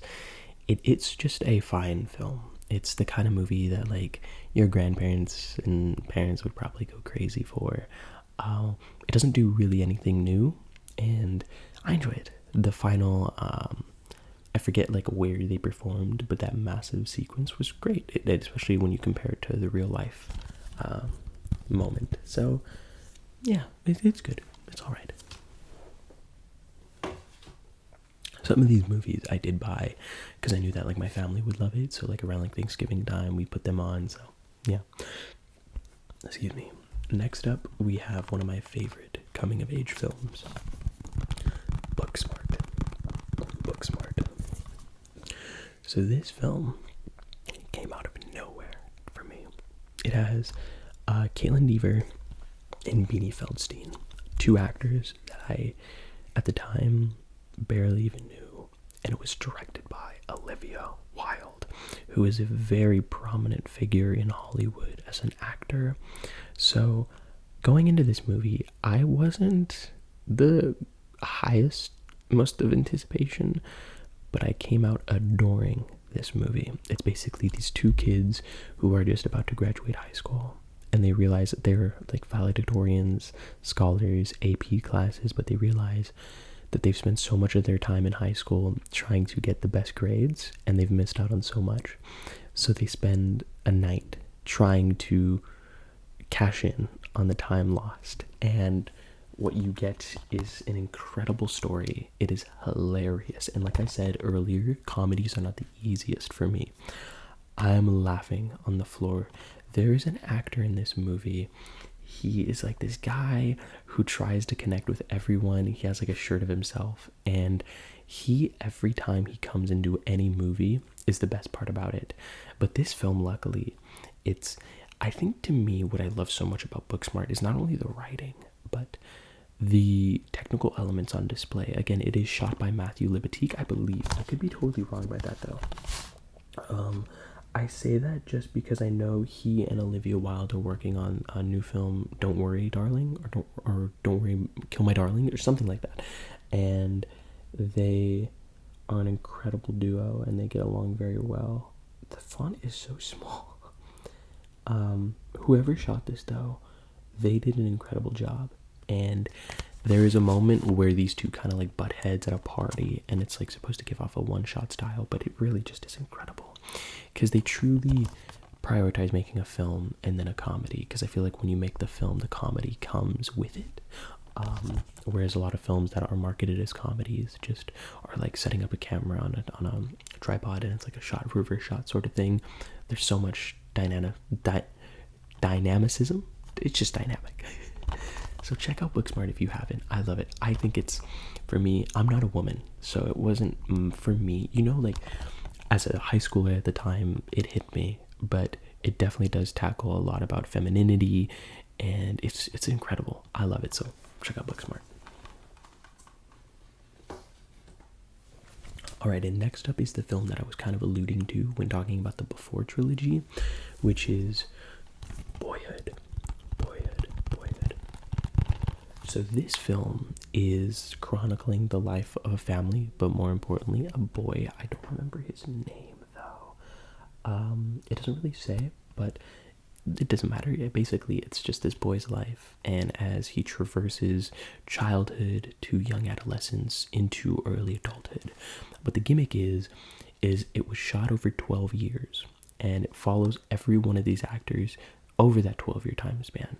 And like I said with Richard Linklater's films prior, with the Before trilogy, he isn't foreign to that idea of literal time being conveyed for a story. And to me, this film is incredible. I will say it doesn't necessarily hit me to the level that I think so many are profoundly struck by, which is totally fine. But I think if you're really trying to understand the zeitgeist of humanity, growth, adolescence, there's no story like this ever told. And it isn't a film that I see myself ever routinely watching, but there is moments where I look back to this film whenever I'm trying to do something of my own creatively, and I realize people are doing things that I never think I could ever do. So it kind of just inspires me. So check it out, Boyhood. I think everyone needs to watch it at least once. Okay. So next, we have a film called Brick. So, as you can tell, it's still wrapped, but I have seen this film. I bought this, I want to say, because the Blu-ray is relatively new. I believe the Blu-ray came out about a year or so ago, and it is directed by Rian Johnson, one of my favorite filmmakers. I was on a Rian Johnson kick for the longest time. After this, he did, I want to say it was called The Brothers Grimm, which is like this really cold detective film, which is dry comedy galore, and it has Mark Ruffalo and Adrian Brody. And then after that, he did Looper, like a movie I own. We'll talk more about that later. And then he did Last Jedi, another movie I own. We'll talk about that later. And then finally Knives Out. Talk about that later. But he has such an eclectic roster of films, and the one thing I think, despite what people feel about like all of his films, because I know especially Last Jedi, is very divisive, he fully commits to every film, and he never lightly dips his toes. He goes full in and commits. And this film is very much a pseudo high school story / thriller made on the smallest budget possible, and you'll see that a couple times within the themes of all the movies that I own, which is small budgets. But this film was the first introduction I ever had to Joseph Gordon-Levitt. He's back here, if you can see, like wearing glasses, and this film blows my mind every time I think about it, because the presentation and craft on display, given the budget positioning of Rian Johnson's career and profession at the time, it is endlessly inspiring. It is a very engaging narrative, and Joseph Gordon-Levitt just stuns. So if you've seen Brick, let me know. If you haven't, please go check it out. I might actually rewatch this soon. A lot of these films are making me like want to rewatch them. Okay. So next we have another very small film called Buried. Now, Buried was actually a film I talked about very early on in my channel because it was around October, and I love to talk about films that really bring out that energy of spooky vibes, and Buried is the perfect film to talk to someone who knows Ryan Reynolds as, you know, from Deadpool, Free Guy, all these major budget films. But I feel like he's excellent in those. Like most recently, he was in the Adam Project. Made a video on that, and I was bawling. He is so good and charismatic. But with every one of those massive films, I am reminded of Buried, because this is entirely starring him in a coffin for 90 minutes, and you have to deal with all the emotions that he feels: anger, frustration, confusion, fear, loss, defeat at times. But it's a one-man show, and I feel like movies like that, or and maybe on a bigger scale like I Am Legend, where it's just one actor inherently throughout the whole film, gets very unrecognized because it's just them, and the byproduct of such is incredible because they deserve the role. They got it for a reason, and they carry it all. It is tense and white-knuckled, and honestly, it has an ending that, to me, I've shown multiple people, and they've gotten vastly different reactions from. I've gotten that. I love it. I think it is a true, like, masterclass in, and you're going to hear that word a lot, masterclass, which is just inherently a one-way ticket into a film school, because you get to see these filmmakers so small, so independent, put everything that they have onto the film itself, and as a result, you get films like Buried. So check it out. Now, next, we have a small, it's like trifecta, getting like smaller films. This film is called Buster Mall's Heart. This was entirely a blind buy. I was at Best Buy one day. I remember it because at the time I was like 16, and Blockbuster had, like, it was an R rating of a movie, you had to show the ID. So a lot of times I just, like, there was movies that I was dying to buy, but I couldn't, and I hated, like, asking my parents. So I saw this, I bought it, and I think I was very young, like a bit too young to comprehend. It is a very, very weird movie, but I think that's a compliment in every sense of the word. Rami Malek, again, he is such an enigma of an actor, and as a result, you get a sometimes like very outgoing performance, like he does in No Time to Die, or in Bohemian Rhapsody, or you get a very small role like Buster Mall's Heart. But either way, it is a trip into lunacy. It's an acid trip, but I remember having a lot of fun, and I would really love to just check it out again, see where it takes me now. But yeah, support movies like this. Buster Mall's Heart. Okay. Now we're on C for Cinephile, Connor, or the C movies. These are now jumping into Call Me By Your Name. Call Me By Your Name. So, I saw this movie, and I bawled. The subject matter itself raises eyebrows. The age gap between the two of these actors, and not just like, not the actors, I mean like more characters, is very alarming. And I'm not trying to say the movie and the book, because I haven't read the book though, but the movie justifies it, but it still is worth noting. So if you're not, entirely okay with suspending your belief and realizing that these actors are not too far apart in age, but the subject matter itself does raise some concerns. It doesn't have a happy ending, but I will say, I would make the argument that Call Me By Your Name, the film, Luca Guadagnino,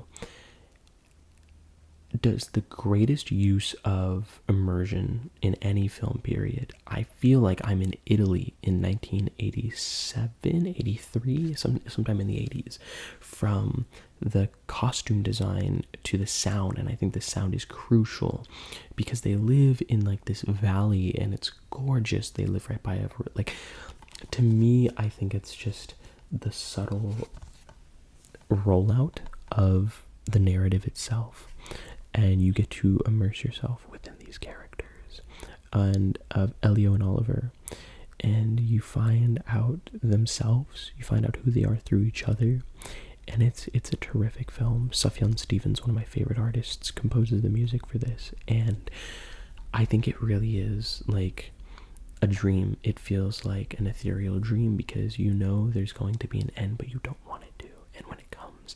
It hits and it anchors you straight to the bottom of the ocean. It's a beautiful film, and if you've never seen it, it is a very wild love story. But I will say the elements presentationally soar this film to heights that at the time I don't think came out in 2017. I think it is my favorite film of 2017. Timothy Chalamet, you know Armie Hammer, you know the deal with that man. If you don't, he is on some ice, something ice. But Timothy Chalamet, my first film from him, and for a lot of people, and look at him now, very well deserved though. So, Call Me By Your Name. Check it out, guys.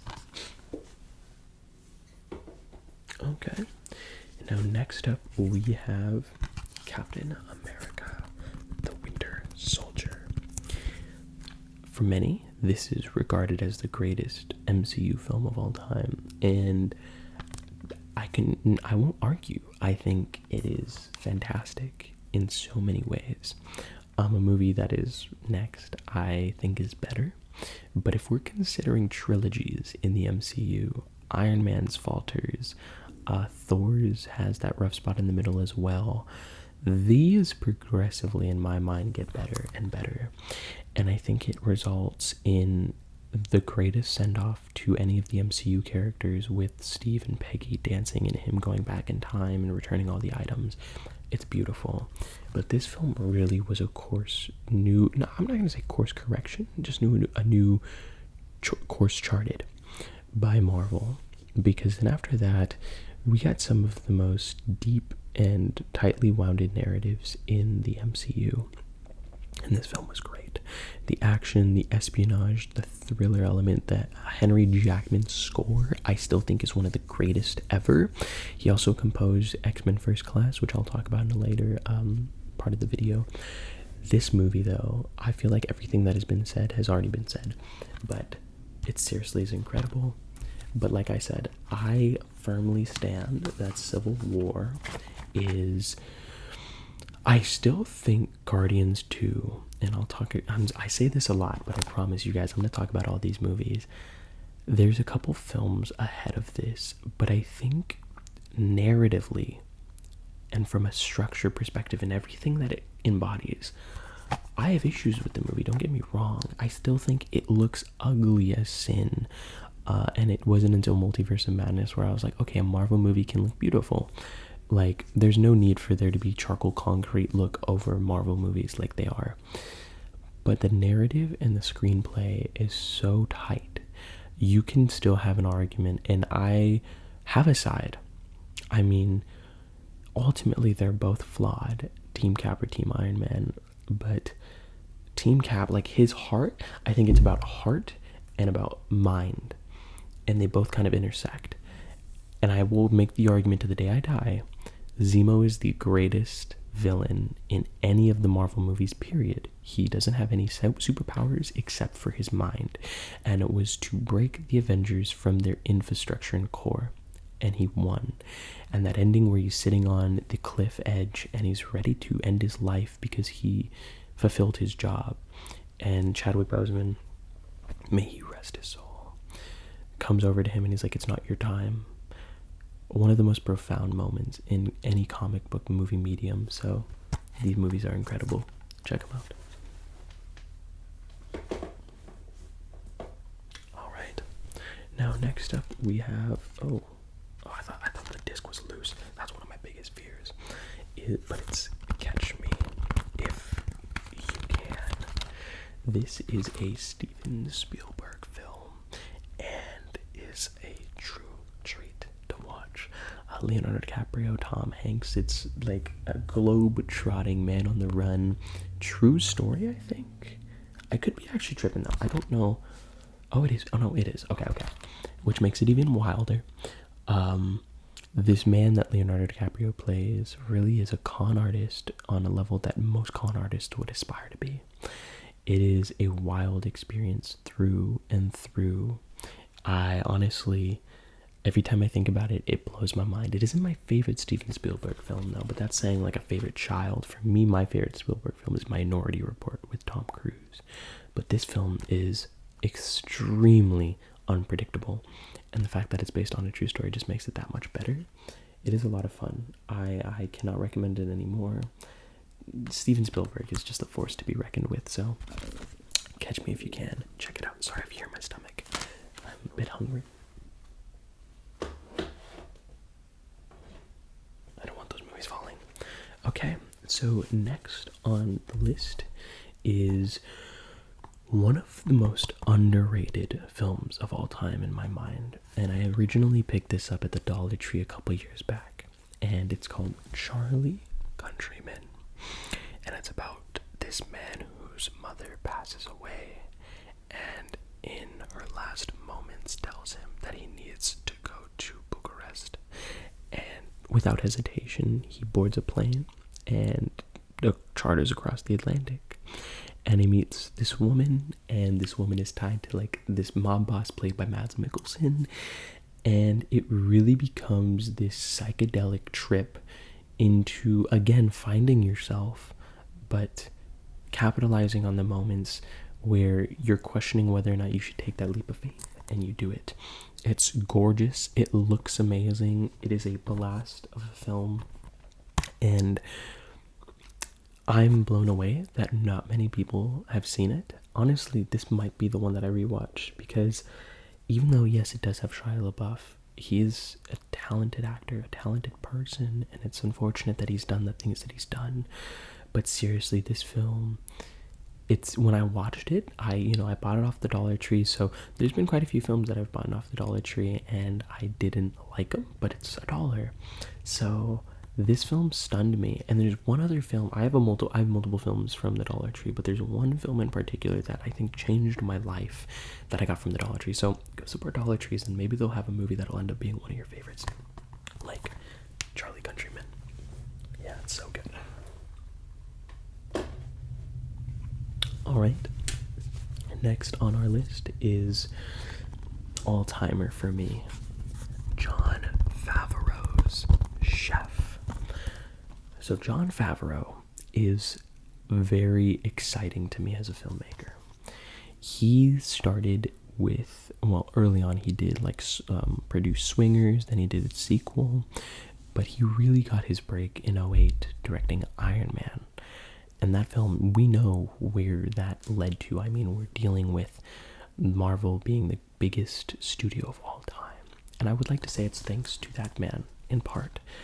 And after that, he did Mandalorian and is integral into Star Wars. And he did so much. Elf, and it's eclectic, to say the least. His roster of films never ceases to blow my mind. But Chef has always been my favorite, written, directed, and starring Jon Favreau. This film details the life of a chef, Carl Casper, who works at this Michelin star, 5-star raved restaurant, but they sell the same item on the menu. And when he gets fired for kind of reacting to that because he feels like he's not being creatively fulfilled, he takes to opening a Cubanos food truck. And it's him, his son, and his best friend, played by John Leguizamo. And it really is one of the most heart-pounding in a way that reaffirms your faith in life. It is beautiful. Don't watch this on an empty stomach, though. You will be starving by the end. It is such a wonderful time. I've seen this maybe 24 times because I myself am Cuban, and having a culture be represented in food, but the food be so much like a gateway into conversation, communal bonding, and I made a video on this, talking all about it, and I can make another video on it. I've made quite a few videos across multiple different platforms about this movie, but I still don't think it's enough. It is one of my all-time favorite movies. It gets me just in the mood to dance, cumbia, and just it's awesome. And it'll make you hungry, so check it out. Chef. Alright, next up we have a childhood classic with Chicken Run. Chicken Run. Now, you know this movie is old when you get all the special features on the DVD. Now when you buy a Blu-ray DVD combo pack, the special features are entirely on the Blu-ray itself. But this film is just a classic for the family. Stop motion animation was luckily a staple in my growth as a young kid, from Laika, Coraline, Paranorman to I forget, what is it, Arden animation? Or Aardman, yeah, with like Wallace and Gromit, Chicken Run, a classic. It's hilarious. I don't even know what I would categorize it, but like the British comedy to me hits on a way that I find so difficult in any other medium. And maybe it's its dry absurdity, I don't know. But Chicken Run is a classic. So if you've never seen Chicken Run, what are you doing? Alright. So next we have a massive box set with all of the Christopher Nolan films. Actually, no, that's not true. I'm going to talk about a massive gripe I have with this box set, but it is a nice little, quite big box set detailing all of the Christopher Nolan films up to 2010, except for one. I'm going to get to that in a second. It has Dark Knight, Memento, Inception, Batman Begins, and Insomnia. I hate the layout of this because it isn't even in like release date order, unless, actually, no, I take that back, unless you're looking at it like ding, ding, ding, ding, ding, maybe. But yeah, and you open it up. I'm not going to show you like the movies themselves, but I will show you probably the coolest part about the box set itself, which is the fact that when you open it up, aside from the movies itself, it comes with like little pictures and shots of all the movies. It is really like a nice box set, because then you have this mini booklet. So it's a little dusty. It's a little like booklet of all these like kind of like director's notes. I don't know if you could see it, but like it comes like with pictures and like excerpts by Nolan and what it was like directing and what these films meant to him. And also you get like a little portfolio. You like open it up and it comes with different shots of his films. So yeah, I think it is badass. But I'm gonna say right here, right now, why, and I feel like there's a reason if I go looking on the internet, because it does blow my mind, and it goes out more than just this box set, and it's the fact that the Prestige, I would argue the best film out of all of these is not in here, and it was made right in the middle of these films, and I don't understand why, because if you look on the internet, they are selling the Prestige on 4K for about $130. And you know a movie's good when I go to check my bank account to see if I have that money. But it's not sold in stores. I don't get it. The Prestige is fantastic, and I need to add it to my collection, but these films are still a classic. Not my favorite Nolan films, though. I'm gonna start turning this way now, because it's like hurting my back. Okay. But next we have, what is this? Oh man. We have Chronicle. So, Chronicle is, to this day, one of the most underrated superhero / supervillain origin story films ever made. It's about 90 minutes, found footage, very, very small budget, but it comes down to a vision and an idea carrying a film, and this film does that. It is one of the most intense experiences I have had in a movie, and I remember seeing this, oh my god, I remember it came out in 2012, and it was this or The Lorax, and I remember my sister, who's older than me, like by like a year and a half, wanting to see The Lorax, and I remember we were out of town somewhere, and then my parents, bless their soul, because without this sort of mindset, I don't think I would be here, but they prioritized, and they're like, no, we're gonna drive to go see Chronicle, sorry, and they did. They didn't really like it. I loved it. I saw this with my older brother, and it was an experience. It is wonderful. It has Dane DeHaan, Michael B. Jordan, and another actor that I'm not familiar with their name, Alex Russell. And it is so much fun. It packs so much in 90 minutes, but seriously speaking, it holds the test of time, and you need to check it out. Yeah, I love Chronicle. Chronicle's one of my favorites. So, next we have another sort of like eBay blind buy called City Island, starring, what's his name? Andy Garcia.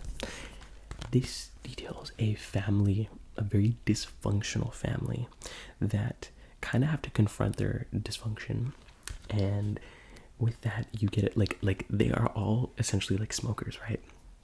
But they all like get mad at each other and they're like, don't smoke, and they're like, no, I don't smoke, but it turns out every one of the family members is a smoker. It's hilarious, but you really kind of get in love with all of these characters very quick. That is actually Andy Garcia's daughter, so you kind of get like this familial element that's already there. And I think to me what was one of the wildest things was Andy Garcia in the film is like this aspiring actor, and he goes to this audition for like this Italian gangster film. And in the audition, he talks about how his accent is inspired by Pacino and De Niro, when in reality, he himself worked with those actors and was a crucial part of the Godfather films. It's crazy. It's like a meta thing. But yeah, this movie is very heartwarming. Check it out if you haven't seen it. Alright. So, next we have... I won't talk about this too much because my grandfather gave this to me. It's the Clint Eastwood collection with Fistful of Dollars, for a few dollars more, The Good, the Bad, and the Ugly, and Hang 'em High. It's sealed. I have yet to see it. I'll check it out one day. Clint Eastwood is a very fascinating director to me, but I'll get around to it for sure. Yeah, I mean, one day. Like I said, not too much to talk about there. All right, but next. I'm gonna take a drink for this one as well. Cheers, by the way. Oh my god, it's so good. So, like I talked about in my Batman v Superman video, there is certain movies in this collection that you're gonna see me talk about, wanting to make entire videos on. Now, Cloud Atlas is a film that I saw when it came out, 2012, and I was 9 at the time, no, 9, I was 9, and it was crazy because I rewatched this film because it was on Netflix a year or two ago, and something in me clicked where I remembered my exact experience watching it for the first time. It's almost 3 hours long, 172 minutes. Yes, it is. And I, as a child, watched every minute of it. And it was this very out-of-body experience where so much in life then made sense. I don't know how to explain it to you guys, but this film, it is one of the most insane feats and accomplishments in the industry. It could have only been made by the people who wowed the world with The Matrix, the Wachowski sisters, and you're gonna see quite a few films of theirs in my collection. Each of them mean so much different to me, but all of them have changed my life in some way. I, on my wall, have a poster of this film, a matte painting, and one of their show Sense8. Again, another project that fundamentally like realigned lost self things. Like, I don't even know how to properly articulate it. There was things that were suppressed throughout my childhood that were brought back up, and it changed me. This film one day will get a video by myself, and I hope to do it justice, but even then it would be that small. You need to check out Cloud Atlas. It is a time-defying epic about love, discovery, independence. Yeah, no, I can't. I gotta put this back because I'm gonna talk about this to ad nauseum, and I will one day. But I'm gonna get off topic. You need to check this film out. It surprisingly has not gotten the status that I think it should deserve, especially like even within the cult sphere, like the underbelly of film lovers that just will watch anything. I'm surprised. This movie needs to make waves, but I'm kind of glad it hasn't because it's like feels like your own little thing. But please go check out Cloud Atlas, please. Yeah, that movie is a doozy. Another turn, Cloudy with a Chance of Meatballs. I actually just rewatched this movie with my sister about a week or two ago. It has a lot of fun. The Christopher Lord and Tim Miller, I believe that's her name. Christopher Miller and Phil Lord and Christopher Miller. I always get their names like swatch, but so much fun, so much fun. These guys, after this, went ahead and made 21 and 22 Jump Street, and I think that's all you need to know about these filmmakers. They're so talented, so uber into just originality and storytelling, using animation as a gateway for that. It's a lot of fun. The sequel is not very good though, but seriously, check out Cloudy with a Chance of Meatballs if you can. It's a great time. Next we have, now these were a video that I was planning to do last year. I got sidetracked though, and you best believe that I'm going to be making another one soon, right around like the October time for Cloverfield and 10 Cloverfield Lane. So Cloverfield is a movie that I saw a long time ago, and again was released in 2008, same year as Paranormal Activity, and I think both were very instrumental in the found footage craze that we would come to just now hate. I kind of miss them though, I'm not gonna lie to you. This film is a lot in 80 minutes. It's directed by Matt Reeves, who did the Batman and the Planet of the Apes films. It is dense, and it was the first film that I ever found that had multimedia content, meaning like there was forums online with like dossiers and reports about what it was like, basically lore expanding. And then this would grow into 10 Cloverfield Lane, which is one of the greatest suspense films of all time. And it's funny because this was originally not going to be a Cloverfield like tie-in. I don't even consider it like a true sequel, as it is just a film expanding upon the world that Cloverfield is about. This is not found footage though, and it is wonderful. John Goodman, as I said in the Big Lebowski discussion, this is the freaking wildest turn I've ever seen for an actor, because he assumes like a menacing aura to himself. I got chills just thinking about him and his performance, because you follow, like, this is like a group of friends that when travesty and like a big monster, as maybe it doesn't show it, but like there's a big creature that starts stomping its way throughout New York, and they have to just try and escape. But it's within the locations. They go like in a subway, they go in a skyscraper. It's crazy. And this is so much more of a self-contained thriller that utilizes atmosphere, world building, and you only know as much as the main character does, because they wake up in this bunker and you have to base it off of the word of this man right here as to whether or not there really is a plague going on outside, and she cannot flee. It's crazy.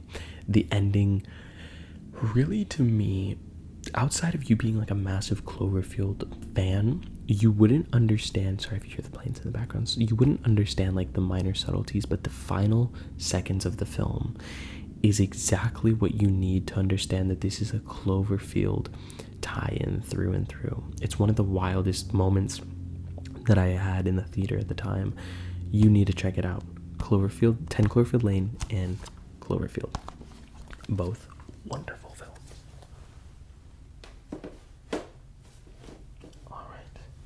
Now next we have an all-timer again. It is Collateral, starring Tom Cruise and Jamie Foxx as a cab driver who is forced by a hitman to drive him all across LA to find the targets that he is tracking. this film, directed by Michael Mann, he uses a lot of digital filmmaking, and the cameras that he uses invoke a sense of LA that I don't ever possibly imagine. Yeah, no, I can't think of a movie that depicts LA in a much more realistic fashion, especially the nighttime life. I love this film. It was my first introduction, and The Matrix definitely kind of capitalized on that for me, into like psytrance music. It is bumpin', it is electric and intense. Tom Cruise, as a result, same thing with Ryan Reynolds in Buried. This film was the reason why I want him to play the villain in more films, but as he stands with Top Gun, Mission Impossible, all these films, I don't see it happening. But he is terrifying in this movie. I love it. There actually is a bar, like a nightclub scene.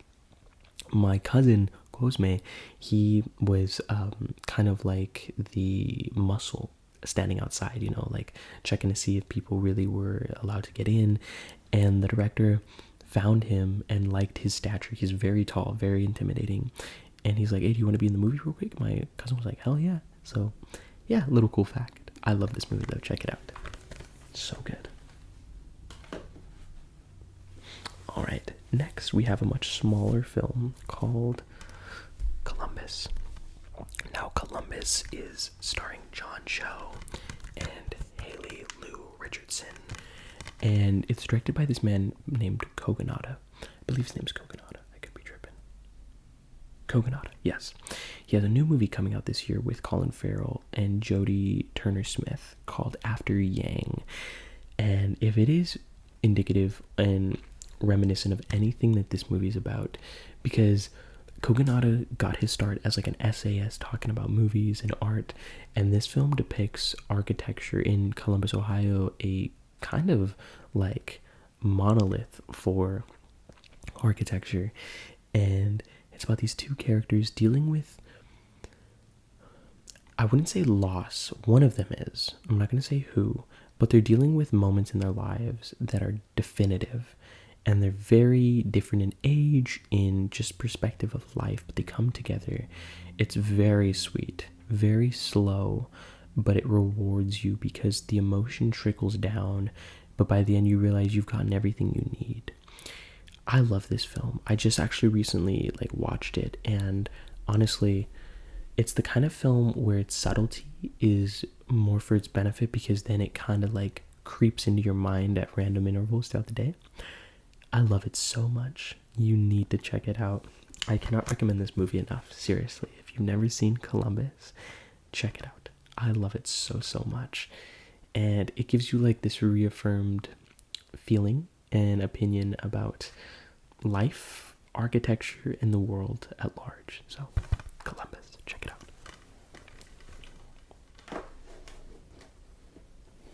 Okay, next, one of my favorite collections in my arsenal is the Cornetto trilogy with Shaun of the Dead, Hot Fuzz, and The World's End. All of these starring Simon Pegg and Nick Frost. These really are like Edgar Wright, kind of true to form, come to self. And he has such a style to himself. Again, like I said, there's like this British comedy that hits in a way that I don't think, like if you look at The Office, the UK version, and then the US version, you could tell the difference. And these films very much lean into the British comedy, and it's dry, but I love it. And all three of these films are so vastly different. One's about a zombie apocalypse, one's about like the police force sort of, and then the other is just about a group of friends trying to do this alcohol run. And in my opinion, Shaun, like as it goes, they get better. And I think that's a minority opinion. I full and well stand that The World's End is the best one, because it offers Simon Pegg a sort of depth and emotional core to himself that I don't think is resonant in any of the other films, but all of them are incredible. They make me laugh. It's wonderful what Edgar Wright does with framing and editing. Like I said, he can pack so much in seconds that convey all you need to know. I love them to death. I can rewatch any of them. I think I've rewatched maybe Hot Fuzz the most, but anyone says, hey Connor, let's watch one of these movies, I don't care which one it is, they're great. You need to check it out. Seriously. Like I said, all of them have the story to itself that I don't think Baby Driver does, but they're so good. I adore them. So please check them out. Yeah, I ended up getting that off of eBay for like $15. I was like, are you kidding me? Let's go. So next up on the list is a film, like I'm not going to talk too much about because it's still sealed. I've never seen it, called Copland. It's directed by James Mangold, which I do have another film from him on here. We'll talk about that, but I've not seen this. Sylvester Stallone, I hear, gives an incredible performance. I will check it out, but as it stands, I have not seen this film, so I can't really speak too much on it. If you've seen Copland, though, let me know what you think. Yeah, I think I got that at like Target for $5. Yeah, I promise most of these movies I've seen. Next up is not a movie, unless you want to consider like a 400 minute. I think it's like 400 minutes. Regardless, though, 26 episodes of one of the greatest shows I've ever watched, Cowboy Bebop. I cannot tell you how fun it was to watch these episodes back to back, through and through. It is one of the greatest pieces of animation I've ever watched.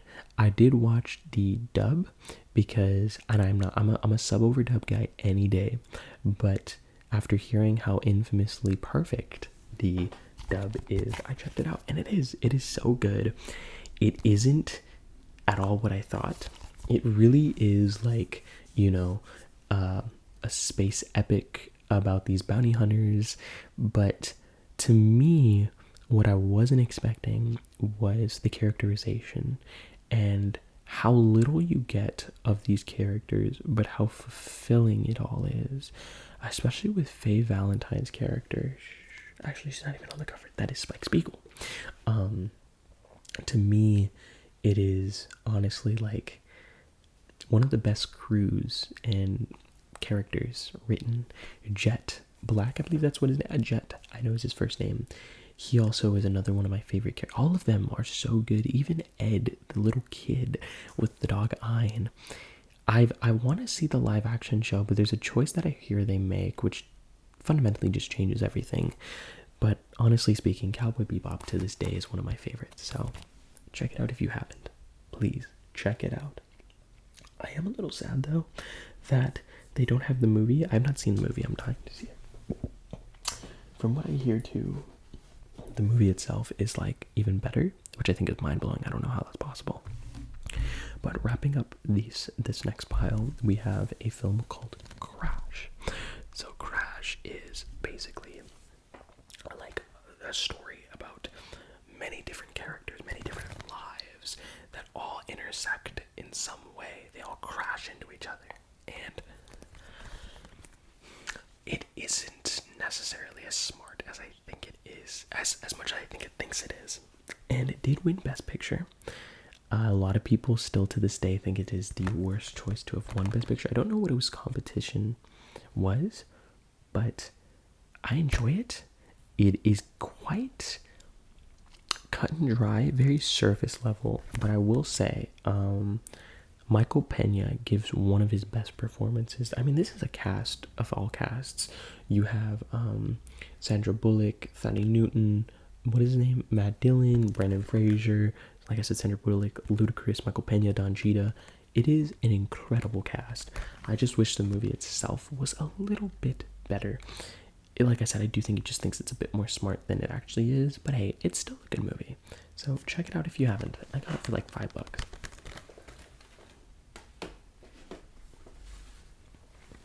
Alright, so next up we're still on the C's, a couple left with the C's. Next we have, I'm trying to be as delicate with the pile as possible. Next we have a film called Crawl. Now Crawl is a film that I had not seen at the time. I bought it completely blind. I believe it was from Black Friday for like $7.50. And it is intense. It's about this woman who, she's a swimmer. And when a storm hits her house, it completely floods the entire neighborhood and the entire city, frankly. And what happens is her dad is stuck in the basement and she tries to go and save him. But there is, okay, what is it, crocodiles or alligators? Either way, I don't know the difference. What is the difference between crocodiles and alligators? I know there's a difference. But I'm gonna just call it crocodiles. There's like a group of crocodiles that are there, and it's like this escape thriller. It is so intense. The effects for the creatures, like the crocodiles, is phenomenal. I watched this film. It was very intense. Again, it kind of falls in line with those movies that you go to show your homies when they're looking for a good movie to watch. I love it. Crawl is so much fun. The main lead actor, Kaya Scodelario, wonderful last name, is a force to be reckoned with. She is so good. I first saw her in Skins, classic. She just kicks ass in this movie. But again, there's like a moment in a bathroom where she essentially is stuck with one of the crocodiles, and it's the way that it's framed and you get to see everything.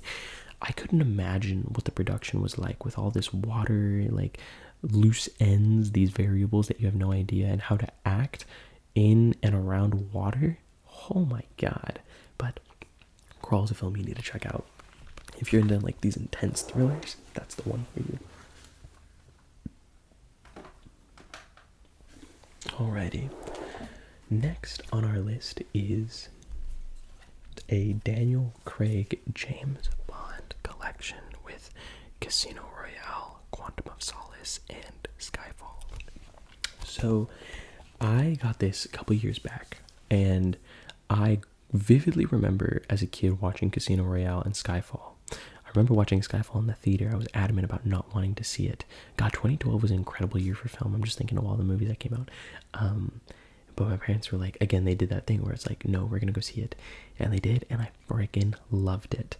Casino Royale is one of the best like intros to a character. I mean, James Bond is iconic. He's been in, the iconography of the character himself for decades. But into Daniel Craig's run and tenure as Bond, it's very fascinating. With No Time to Die releasing, they released that documentary, I think it was like Being James Bond. And I didn't know that the world was so up in arms about Daniel Craig being Bond for him being blonde. It was just, but then again, like, he wasn't in any movies that really showcased his physicality that way. But by God, he took the world by storm, and it's wonderful. I love these films, especially for like, the suit and tie, the dry martinis, and just how like suave and charismatic Daniel Craig is. Quantum of Solace, I will try to watch in preparation for No Time to Die.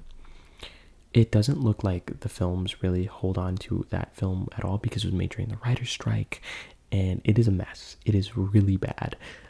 Skyfall, though, I still think is the best. It is shot one of the best. Outside of Blade Runner, I think it's Roger Deakins' best shot film of all time.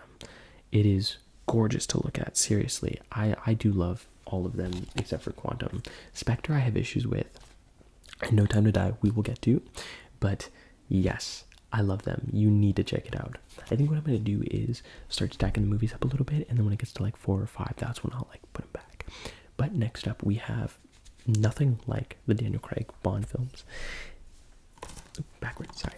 We have A Cure for Wellness. When I say this is one of the most underrated horror films of all time, I mean it in every word.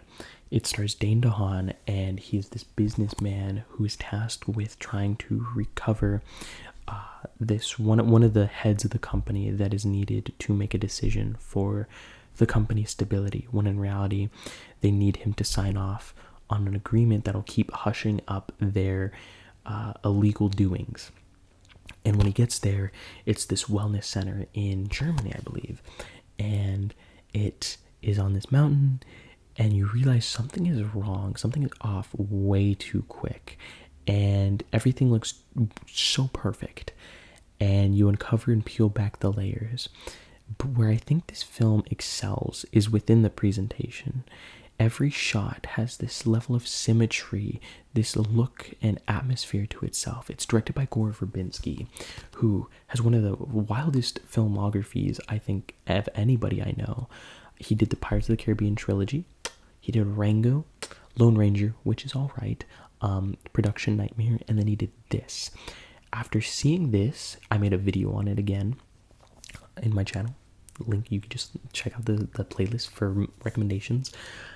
I think for me, when I watched this film, it is a bitter aftertaste because he, being Gore Verbinski, which is a total badass name, was tasked with going to make a BioShock movie. But because of this, the failure in terms of financial stability in Watchmen, they scrapped it. And it makes me so sad because this movie is fantastic. It's unnerving, eerie. You peel back the layers trying to decipher what this group is, and a lot of people hate the ending. I think it is perfect Gore Verbinski cheese while also being insane. I love this movie. It's like 2.5 hours long. I don't know how it exists. I talked in my video. One of the biggest things about this film is its existence. You need to check it out though. It's so good. So good. Next up, we have one of my all-time favorite movies with The Dark Knight Rises. So, this movie, again, 2012, absolute freaking banger of a year. I honestly think, yeah, because I very much remember seeing this in the theater as well. And I could tell, like, when you as a kid watch Avengers, which I'm not trying to say is not sophisticated, but it's very different than Christopher Nolan's vision for the Batman films. When you watch the Avengers as a 9-year-old and you watch The Dark Knight Rises, but both films you are swept up by, I remember walking out and feeling fulfilled to a certain degree. And every year since, I've watched this movie, and for a long time it was my favorite movie of all time, and I don't stand by that still. There isn't issues that I have about the movie. I just think there's films other than that that have kind of, transformed me as a person a bit more. And The Dark Knight Rises stands the test of time. I think it's the best out of the Dark Knight trilogy. It is an incredible work of art, and I think it's because it deals more about Bruce Wayne than it does about the Batman. The Dark Knight is more about, the Batman finding himself within Gotham, but this one is a Bruce Wayne story. And to think that this story that we got was as a result of Heath Ledger's tragic passing, where it wasn't originally going to be what we saw. There was going to be the Joker included at Arkham Asylum. This movie is a work of art. I love it. The score, the cinematography, Wally Pfister, I believe that's who shot this film. Oh, seriously, a legend. Where has he gone? I don't know. But man, I love this film, and Bane is wonderful. People complain that the final fight between him and Bane and Batman is underwhelming. But I think, to me, structurally, this film blows my mind because I find like their fight is in the middle of the movie, which is the reason why, Bruce goes to the pit and then results in my favorite scene of all time, which is him climbing out of the pit, resembling him falling into the well, and they're chanting, ooh, ha, ha. I sound like from Nemo, never mind. When they're doing the volcano thing. It's so good. I love this movie so ungodly much. Next up on our list is Dawn of the Planet of the Apes. Kind of a mouthful. This movie is incredible. Again, I think what Matt Reeves was able to do, because he didn't direct the Rise film in 2011 with James Franco. That was, oh god, what is his name? Rupert something. And this film is just such a turn, direction, style, but it's what kind of makes you fall in love with apes. And Andy Serkis as Caesar, one of the greatest choices in casting ever. No one can do it like that man. I love this film. The fight between him and Koba, I believe that's his name at the end, was wonderful. I do need to rewatch this movie, though. I have not seen it in a very, very, very long time. But it's so good. And next up, we have Deadpool 2. So Deadpool 2, I'm going to make the statement, is better than the first. And I think it's better because it maintains that comedy while also like that level of integrity that the first one had, but has action, and its style is so good. It's directed by David Leitch. David Leitch. He had directed Atomic Blonde, co-directed the first John Wick film with Chad Stahelski, who then took on the franchise, and is now directing one of my most anticipated films of the year, Bullet Train. He was a stunt coordinator, but as a result, I think has a vision for action in a way unparalleled. It's funny too because Josh Brolin as Cable, he stated that he felt like he didn't give the film his all, but he does great in the movie. I love it. Zazie Beetz as Domino. And I will say, I'm very pissed because there's two cuts of this film. There's like, and it says the Super Duper cut. The Super Duper cut has extended action sequences, fantastic. But the ending pisses me off because there is, in the original cut, which makes me watch the original cut now, has Take On Me by Aha in a slowed version of it. And it's one of the best moments for me in the entire film. And it's when he confronts his wife in the afterlife. It's beautiful. I loved it. But then they use this Celine Dion song because that, but then like that's what's used at the end credits of the film. And I don't think it's nearly as good. And it's frustrating why they did it. But with that said, honestly, it's super, super fun. And a lot of the jokes don't really hit. Like there's like this dubstep moment. Of course, they choose like the most popular Skrillex song. Maybe that was the point. But yeah, I love this movie. It's so much fun. It has everything that the first Deadpool has while also adding like flair and style to it. It's great. I love it. So yeah, Deadpool 2. Okay. There we go. All right, like I said, I'm partly organizing just because it makes my life a little easier so I don't have to hit cut and then put all the movies back. Next up, we have a bit of a story behind this. It is Disturbia with Shia LaBeouf. Now, if you can see, and I made a video on this as well, if you can tell, there is the Blockbuster logo. This was the last film I ever bought. The week that my Blockbuster was closing in 2013, there was quite a few films that I bought, but this movie in particular, I got. Because when I first saw it, I remember, like, thank my parents, we used to have these movie marathons all the time, and I do very much miss them, where we would watch these movies, and I shouldn't have maybe been watching them at 9 or 10, big plane overhead, but seriously speaking, this is one of my all-time favorites at the time, and it still holds up. It's about this teenager named Kale who punches his teacher and gets on house arrest. So he has to try and make do with the time that he's given, and it's on the summer, so he has a lot of time on his hands. So he begins, like, spying on people. It sounds creepy, but he's like a teenager. Teenagers do dumb stuff. But then that's where he suspects that his new neighbor is a killer, but he has to convict him and find out how without actually stepping outside and also not selling himself, because then the killer can just come in the house and kill him. It is so good. It is so much fun. I cannot stress how intense this movie is. It could have just been a cheesy teenage going out with your friends to go see it. I mean, it came out in 2007, and it's so funny to me how 2000s this movie is. It's like the music, the games. It's like this bottled time period, and it's so good. I love it. You really need to check it out. Again, Shia LaBeouf. It's very unfortunate what's happening to him as a person, but I wish him the best because he is an incredible actor. If you've ever seen Honey Boy, I cannot recommend it enough because he also does write the screenplay for that. So good. Everything is so much better in small glasses. Next up, we have Mike Flanagan's Dr. Sleep. So Dr. Sleep is the sequel to The Shining, which this came out in 2019. Another reason why I think 2019 is the greatest year for film ever. We'll get more to that. This movie swept me away. I didn't watch it theatrically because I just didn't really see myself aligned, and I didn't see Mike Flanagan as the director I do now. But this movie, when it released on home video, has a director's cut. It's about 30 minutes longer. It is 3 hours long. But what Mike Flanagan is able to do, because he writes his movies, which kind of just explodes my brain because he writes every one of his movies and they're all great.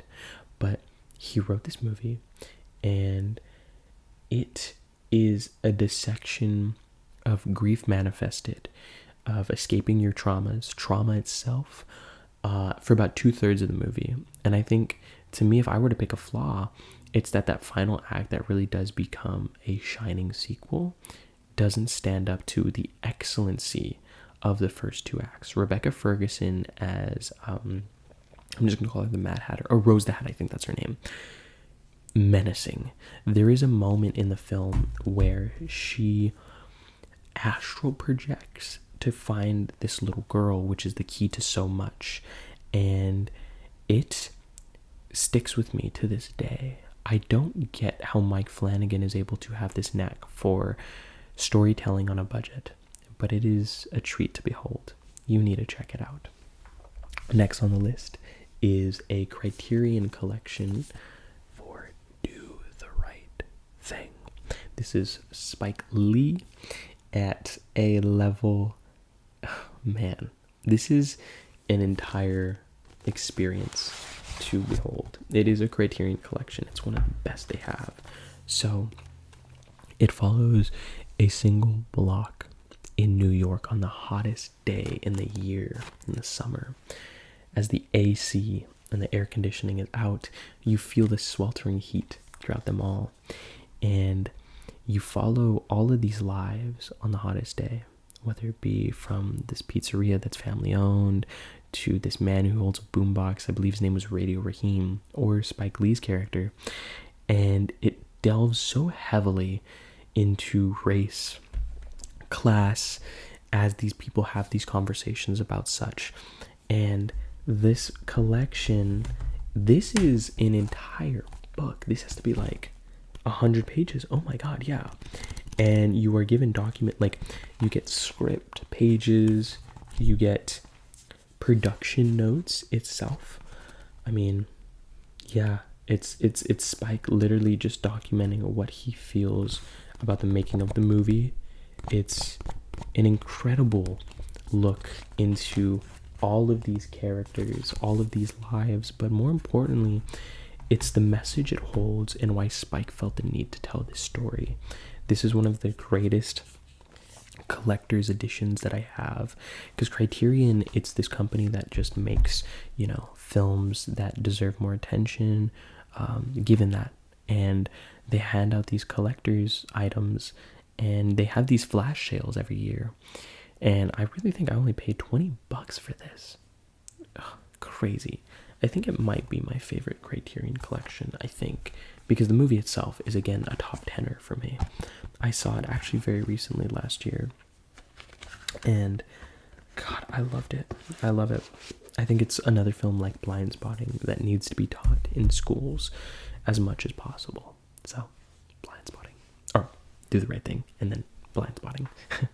Next, we have a very different film called Dragged Across Concrete. So Dragged Across Concrete stars Mel Gibson and Vince Vaughn, and it's directed by this man. What is his name? I don't like to look at their names, because I feel a lot better about myself after I find out what is his name. Something with a Z. Craig Zahler. And it follows these two cops, and basically the corruption and the greed that goes along with it. It follows this gang, but I think the beauty of this movie, and I say beauty kind of loosely because it is very dark, very dirty, grimy, and grungy, but I can't recommend it enough. It is 2.5 hours long. It'll make you feel very uncomfortable. There is gore to this film. Like, the best way that I could like kind of categorize it is, in a sense, like a 70s grindhouse film where it's just all blood, and there is certain moments, my god, it will be ingrained in your mind. And I bought this movie blindly, and it's the film that I watched, and I couldn't stop thinking about it. He made a film before then called Brawl in Cell Block 99 with Vince Vaughn. It is terrifying. Like, I think it's within the realism itself that makes the movie so scary. So, The Dragon Across Concrete and Brawl in Cell Block 99, you guys need to check out. Seriously, I was very much blown away. Alright. I don't want these movies to fall. Next on our list is a film I can't really talk too much about because I did buy it at the Dollar Tree. It's called Drinking Buddies. Now, before I get into it, this is Olivia Wilde, the woman who directed Booksmart. Very uber-duper talented. I can't stress that enough. But this film is about a group of friends who they have like relationships with one another, and they're drinking buddies. And from what I remember, I saw this years ago. It's just their relationships commingling, because I believe each of them, like, they're within their own relationships, but then they find their other partners within their friends, and they begin to feel feelings towards them, and it's like this whole confusing pool. But it really is that kind of movie that you just watch laid back, very casual. It's a good time though. Great cast: Jake Johnson, Anna Kendrick, Olivia Wilde, Ron Livingston. Just such a powerful group of people, especially within the comedy realm. But yeah, you guys need to check it out. Drinking Buddies. Next, we have one of the best uses of 4K with Dunkirk. This is a film that, out of all of Christopher Nolan's movies, has grown on me the most, because when you go into a war film by Christopher Nolan, at least to me, I was under the impression we're gonna get some characters, but it's a lot more about the war itself and how it impacts the collective rather than the individual. This is an experience. Hans Zimmer's score, Hoyt van Hoytema's shots, the direction, the pacing, the structure, how it follows the pilots, the soldiers, the people who are trying to bring their boats to save them, and the structure of how it plays out is so good. Like, you have A-list actors like Mark Rylance, Tom Hardy, Kenneth Branagh, but they play nobodies, but they're everybody, you know? Like, these people saved the world in a lot of senses, and it's so good. It is a film that definitely tackles the senses more than anything else, and it's wonderful. It's an intense, white-knuckled experience. I love to rewatch it, and it has single-handedly become one of my favorite war films of all time. So, Dunkirk, if you've seen it, give it a rewatch. If you haven't, check it out. Next, we have another sort of blind buy called Eat, Pray, Love.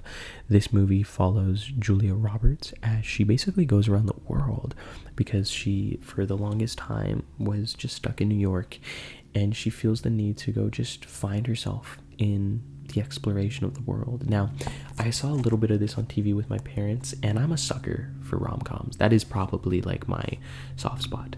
Rom-coms are so good, and I think Eat, Pray, Love fell right into that category. It is long though. I was not expecting it to be as long as it is, because there's a director's cut, and that is like 2.5 hours long. Yeah, but still, I want to watch this movie again.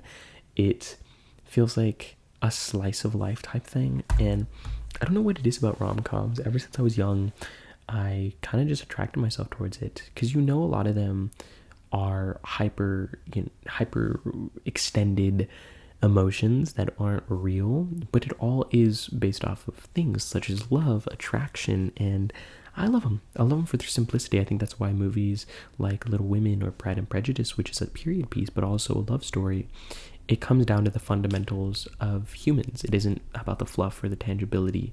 So yeah, but that's for a conversation for when I get to a couple of the movies.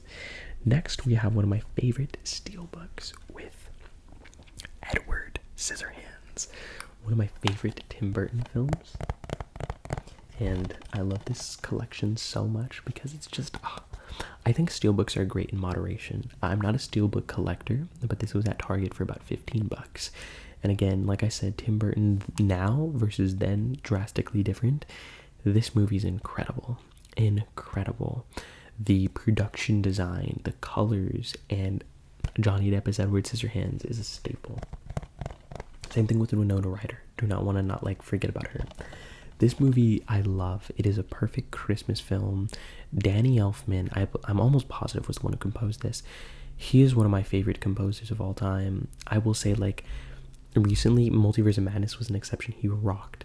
But he creates the sound, and when he works with Tim Burton, excellent, excellent stuff.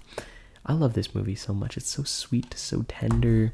It feels like a warm hug, and I will give that Tim Burton in his earlier stuff, Big Fish, Edward Scissorhands, Corpse Bride, he makes movies in a visual level that is the complete definition of childhood glee. So, Edward Scissorhands. Elysium. Elysium is a blast. Post-apocalyptic world where health has now been allocated to those of higher wallets and bigger money.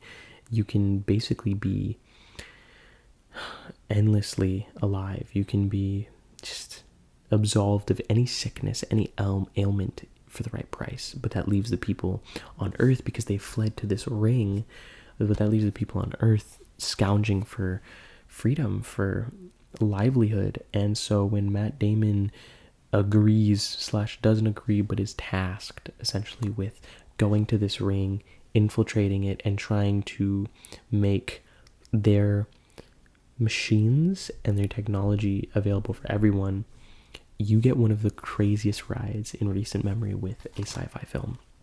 Neil Blomkamp, I love that man. I think he did make a movie recently called Demonic, not very good, but whether it be through District 9, Elysium, or Chappie, which I still love, he always has something to say. And with this film, I definitely see it being a much deep dive into the healthcare system.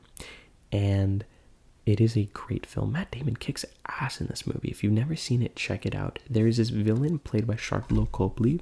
He is one of my favorite actors. He plays a guy named Kruger. That's all you need to know. And they're wearing like Advanced Warfare Call of Duty mech suits. The CGI is amazing. It is a blast. It's absurd, but I think that's kind of what you expect from a Neil Blomkamp like picture. So check it out. Next on our list is, my God, a film like Cloud Atlas or Batman v Superman that I'm hell-bent on making a video of one day. It's called The Empty Man. Now, this is a collection that I actually made myself. I just printed out pictures of the poster. On the side, I tried to draw in like white crayon, The Empty Man, because as of the recording of this video, there is no physical release of this film. I couldn't even purchase the DVD online. I had to go to Redbox and buy the film itself. But I don't regret a single moment of that, because this is one of the most daring horror films I've ever seen. It's directed by a man by the name of David Pryor. He was the documentarian for a lot of the, featurettes for David Fincher's films. And he has such a knack and an eye for the visual medium. This film is so wonderful. It is about 2.5 hours long, and it at first is one thing, and then it becomes another, and then it finishes with an entirely different modus operandi. It is a tale about so much. I don't even want to spoil it for you inherently, because I hope one day Chris Stuckman made a video on it, and that film, even the director has admitted himself, was a big part of why this film has gotten the attention that it has. And I totally agree. I think without Chris Stuckman's video, I wouldn't have watched this movie. It is, I believe, on HBO Max. Check it out. It is a movie I will eventually make a video on one day. It's so good. I love it. And more movies like that need to be made, but when studios don't give it the sort of credit or recognition that it deserves, you've at least given the money to make the movie. Why don't you shell out a little more to market it, It's crazy, but The Empty Man is fantastic. Next up on an underrated list of horror films, we have The Endless, directed by Justin Benson and Aaron Moorhead. This is a directing duo of best friends. They direct their films. One writes, one shoots, they edit. It is crazy. And it also stars them in this movie, and I love the cover of this. I love it so much. But this film is about like cults. It's a journey into rediscovering old wounds, and it's crazy. It is, again, like I said, a film directed by the duo who actually just finished making Moon Knight. Fantastic. And they really are a force to be reckoned with. Every one of the movies that they've made together, they did a film called, what was it, Swing? Their first film, it starts with an S. I forgot what it was called. It's so good. Then they did this. Then they did a film with Anthony Mackie and Jamie Dornan called Synchronic. And then they did Moon Knight, and now they're doing another film. They're insane. I don't know how they do it. For me, it's more a question of how they, as a group, a duo of directors, offload the work for one another. Because like I said, one screenwrites, Justin screenwrites, Aaron shoots. That to me is just wild. It gets the job done, and I would love to see, for efficiency's sake, that being in practice. So The Endless is so much fun. It's a slow burn, but it's two characters, two best friends, or I believe brothers in the movie, going back to a cult that they fled and realizing that it is a cult and terrifying. Next, we have, actually first let me put these movies back real quick. It's quite the, there we go. Next, we have E.T. I got this as like a gift. It's still wrapped. I haven't rewatched this movie in a very long time. It isn't my favorite Steven Spielberg film, to say the least, but I like it.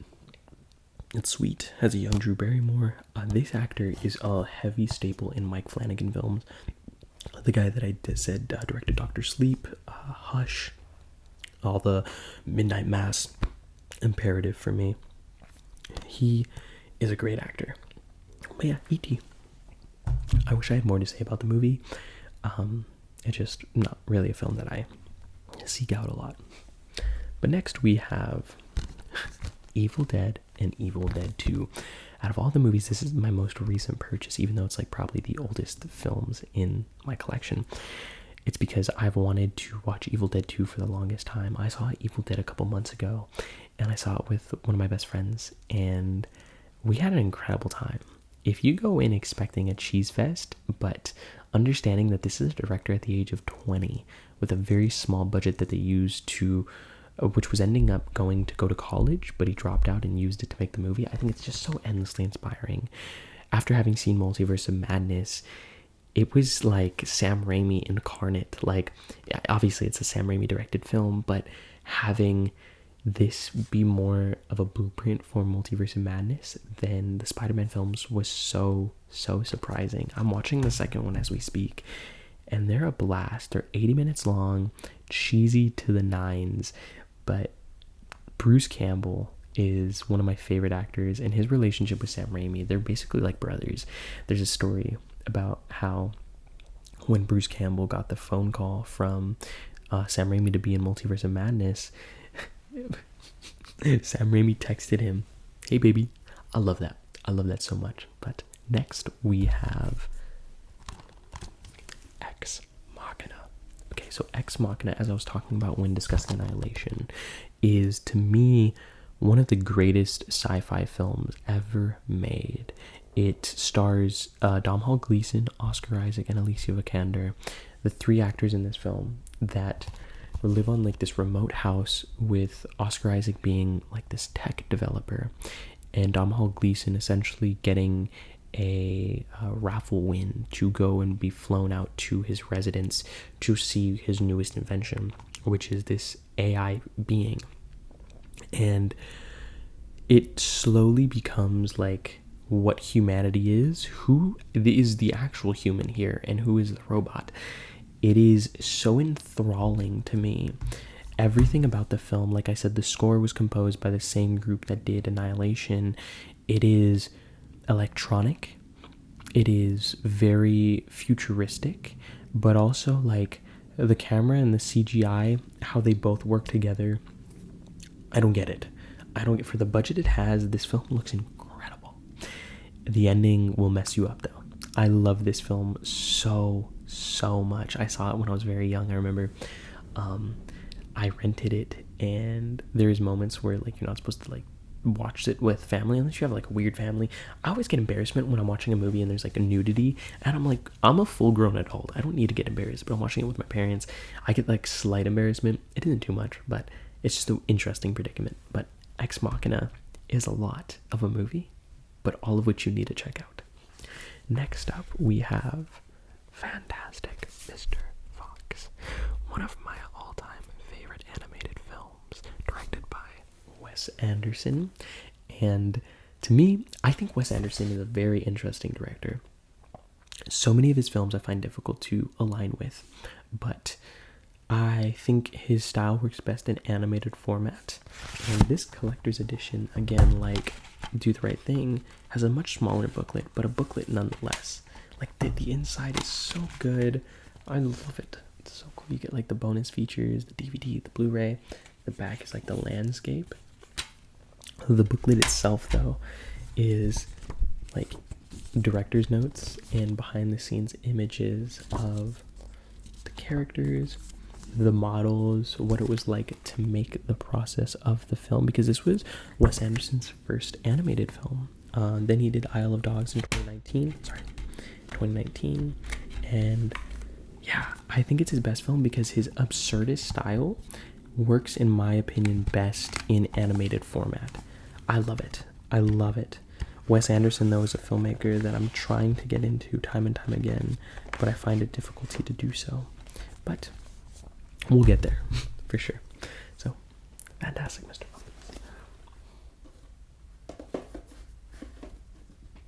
All right. Next, we have Firefly. Firefly is a one-season show that released in the early 2000s, starring Nathan Fillion. And now I watched about 5 episodes of this show, and I loved it. I was into it. I think for a show as old as this, there is a budget and a love to it. It's just so sad it was created by Joss Whedon, knowing how much of an a-hole he is now.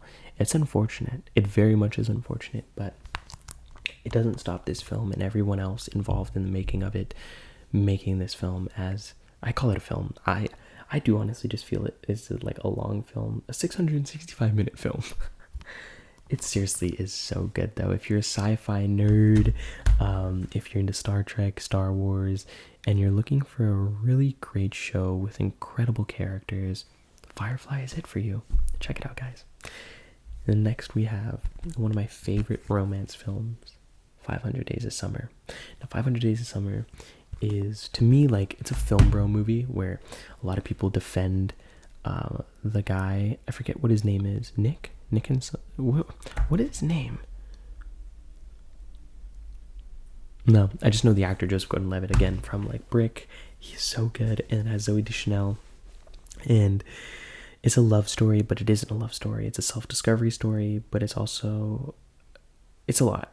And I'm not trying to get too heavily into the story itself, but you follow Summer, and it is 500 days of Summer, a relationship with the guy and Summer. And a lot of people are quick to defend the guy. I'm just going to call him Nick. I definitely don't think his name is Nick, or Joseph. I'm just going to call him Joseph. A lot of people are quick to defend Joseph, but I disagree. I don't honestly think that Joseph Gordon-Levitt is entirely in the right. And I think that's the beauty of the movie, is the gray area that is found amongst both of the characters and their dynamic. It's a wonderful film. You guys need to check it out. Please do so. Next, we have another Dollar Tree purchase, Focus. Will Smith, Margot Robbie. It's like a con film about these two people who are con artists. Will Smith is like the best of the best, and Margot Robbie wants to learn from him. And it's like a very like sexy thriller crime film, kind of like Steven Soderbergh's Ocean's 11, you know, like there's like that flair to itself. It's good. I had a lot of fun. I think I gave it like a 3-star on Letterboxd. I think the coolest thing about it was the fact that it was literally edited in post-production on Final Cut Pro, which is a software you can download for only $300. That's so cool. The movie itself, fine. I think Margot Robbie is great in it. Will Smith is not really doing much other than being Will Smith. Aside, he doesn't punch many people though, or he doesn't slap many people in this movie. So I guess not too Will Smithy, but good movie. Now next up, we have Foxcatcher. So Foxcatcher is a film. It's a film, but again, 2014, another fantastic year for movies. And I mentioned this earlier talking about Birdman, how this is Steve Carell in a way that we have never, and you will never see Steve Carell. The makeup, the effects, the acting, and then that's Mark Ruffalo and Channing Tatum. Yeah, this is a very methodical film in its presentation. It is directed with a precision and a level of understanding that this movie it's a slow film. It's a slow film, no doubt. But even then, you get to witness some of the finest acting imaginable from Tatum, Carell, Ruffalo. It is a film about like wrestling, but also the corruption in it and what deception and lies can do to you and how it catches up to you in a way. And Steve Carell, oh my god.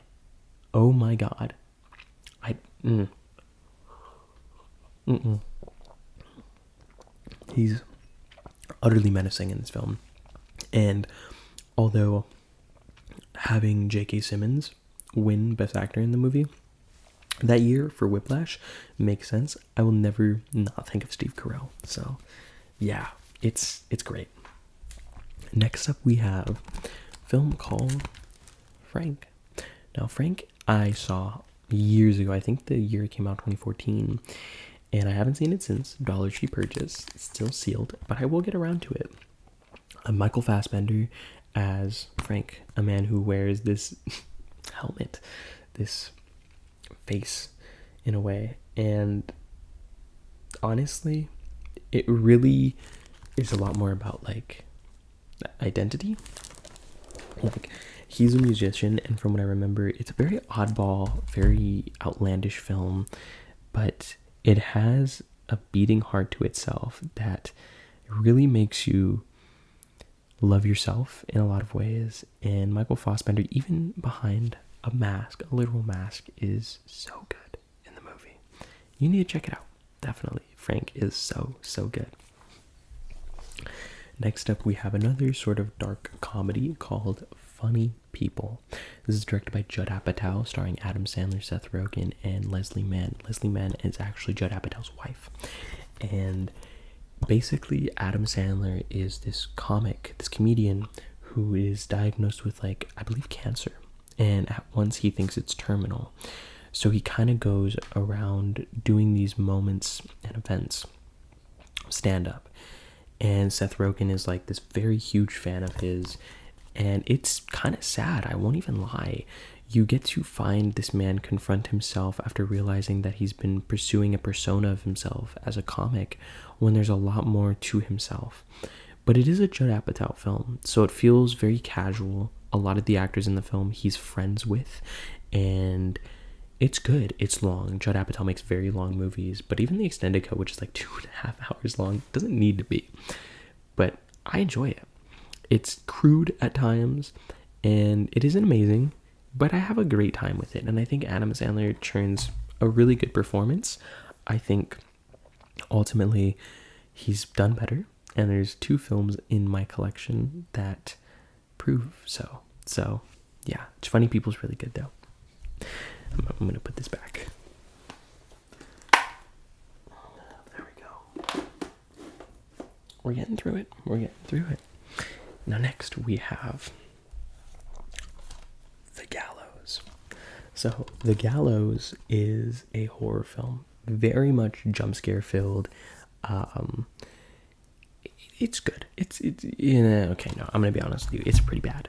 I think, all due respect to the directors, because I actually have gotten into contact with a couple of them, because I was in a relationship once and we were planning to do a musical about this, because it's a horror found footage film set within a high school, and specifically the performing arts center of the high school itself. And doing a musical about it just kind of opened the doors a lot, and we were getting pretty deep into it, and we're going to message them.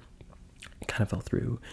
But the film itself is the kind of movie you put on like on Halloween.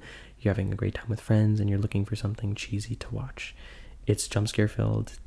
My morals on cheap jump scares are that they're cheap. So yeah, but it's still good. It's still good. Next we have my favorite comedy of all time, Game Night. Excellent film. I love this movie through and through. I've seen it countless times. Everyone in it, from Jason Bateman to Rachel McAdams to Billy Magnuson. What is his name again? Billy Magnuson. I was right. Everybody in this film is so good, and it's about like this game night of these couples that come together. And when Jason Bateman's brother invites them to his house, who always feels the need to show his brother Jason Bateman up, he gets kidnapped, and they think it's a part of the game, and it's not. And from there you get a hilarious time, but it's shot so well, and I love the movie. It is so much fun, and it's the kind of movie that you watch and you realize there's a lot more than just the comedy at stake. Like, it's Jason Bateman and Rachel McAdams and their dynamic and what they're trying to do as a couple. You get to peel back, and in these moments of insanity you get to kind of find that, and it's so good. I love it. Check it out. Next up we have Get Out, the Jordan Peele directed film starring Daniel Kaluuya. I'm gonna say that Get Out is the most influential film of the 21st century. I'm gonna leave it at that. Yeah, it's what it is done for horror, for storytelling, for the medium of film. I cannot think of a movie that is done, at least for the 2010s. Yeah. Most influential film of the decade. I'm gonna leave it at that. Next up, A24's A Ghost Story. One of the most eye-opening, world-expanding narratives about loss and a couple. When a husband dies, he comes back as a ghost, like sheet. And yeah, it is the kind of movie that you sit on and you have no idea really what it truly is about, because there's one moment in particular I'm not the biggest fan of, but aside from that, you have this actor who's just in a sheet playing a husband who's dead, trying to connect to the world but also seeing the world as it is. And it's unbiased. It's just you experiencing the passage of time through death, and that death isn't always the end. It is very, very good though. I love it. It makes me cry so hard. I cannot recommend it enough though. Alright, now next up we have a duo of Ghost in the Shell the anime and Ghost in the Shell the live action film. Now, the anime, great. Live action, great. I'm gonna stand by it. I think both films are very good. They kind of depict a world. Of course, the live action is a similar world. It is the adaptation, but a world where AI have been taking over the police force in a sense, but it deals heavily within what is sentience and what is real. What happens when you create sentient beings so fundamentally real that it is real, you know? I love them. And even the live action movie has some wonderful moments. It isn't like Blade Runner 2049 aesthetic pleasing, but still, Scarlett Johansson, I kind of get like the casting itself. But from a literal marketing standpoint, a film with $150 million, I believe that's what the budget was, you need a face to market it. And I love the film. It's very good. It doesn't pack that emotional weight that the anime does, but they're still so good. Cannot recommend them enough. Now, next up is another film that I've been dying to make a video on, and that is The Girl with the Dragon Tattoo. The Girl with the Dragon Tattoo. This is a David Fincher film, and truthfully, it is his best. Yeah, I'm thinking about it. It is most definitely David Fincher's best. I love the movie, and it wasn't until I rewatched it. It is a almost 3 hour film, but it takes you to places very unnerving, very grimy, gross, and dirty. But nonetheless, you have to experience it once, at least once. It's so good. Rooney Mara, I think she was nominated for an Oscar, which is insane for an Oscar nomination. She deserved, but given the Oscars' track record of casting and, casting their votes towards actors and performances that kind of, you think they're like deep or rooted in certain genres being pushed, but when you look at the broad spectrum, like the fact that, oh god, Toni Collette in Hereditary wasn't nominated. You kidding me? But this movie deserves it. It's one of the most unsettling experiences you could ever have. You need to check it out. Finally, rounding the list is Go. This is a 90s freaking insane drug trip of a movie with characters in one night on Christmas who have to retrieve money to pay back some, dealers, and they go to like these parties and it gets even worse. I love the movie. It's very 90s, from the music to the colors to the aesthetic to the clothing, because it was made in the 90s. But it is an experience. It's kind of like the best articulation of what rave culture is like in a movie. I love it.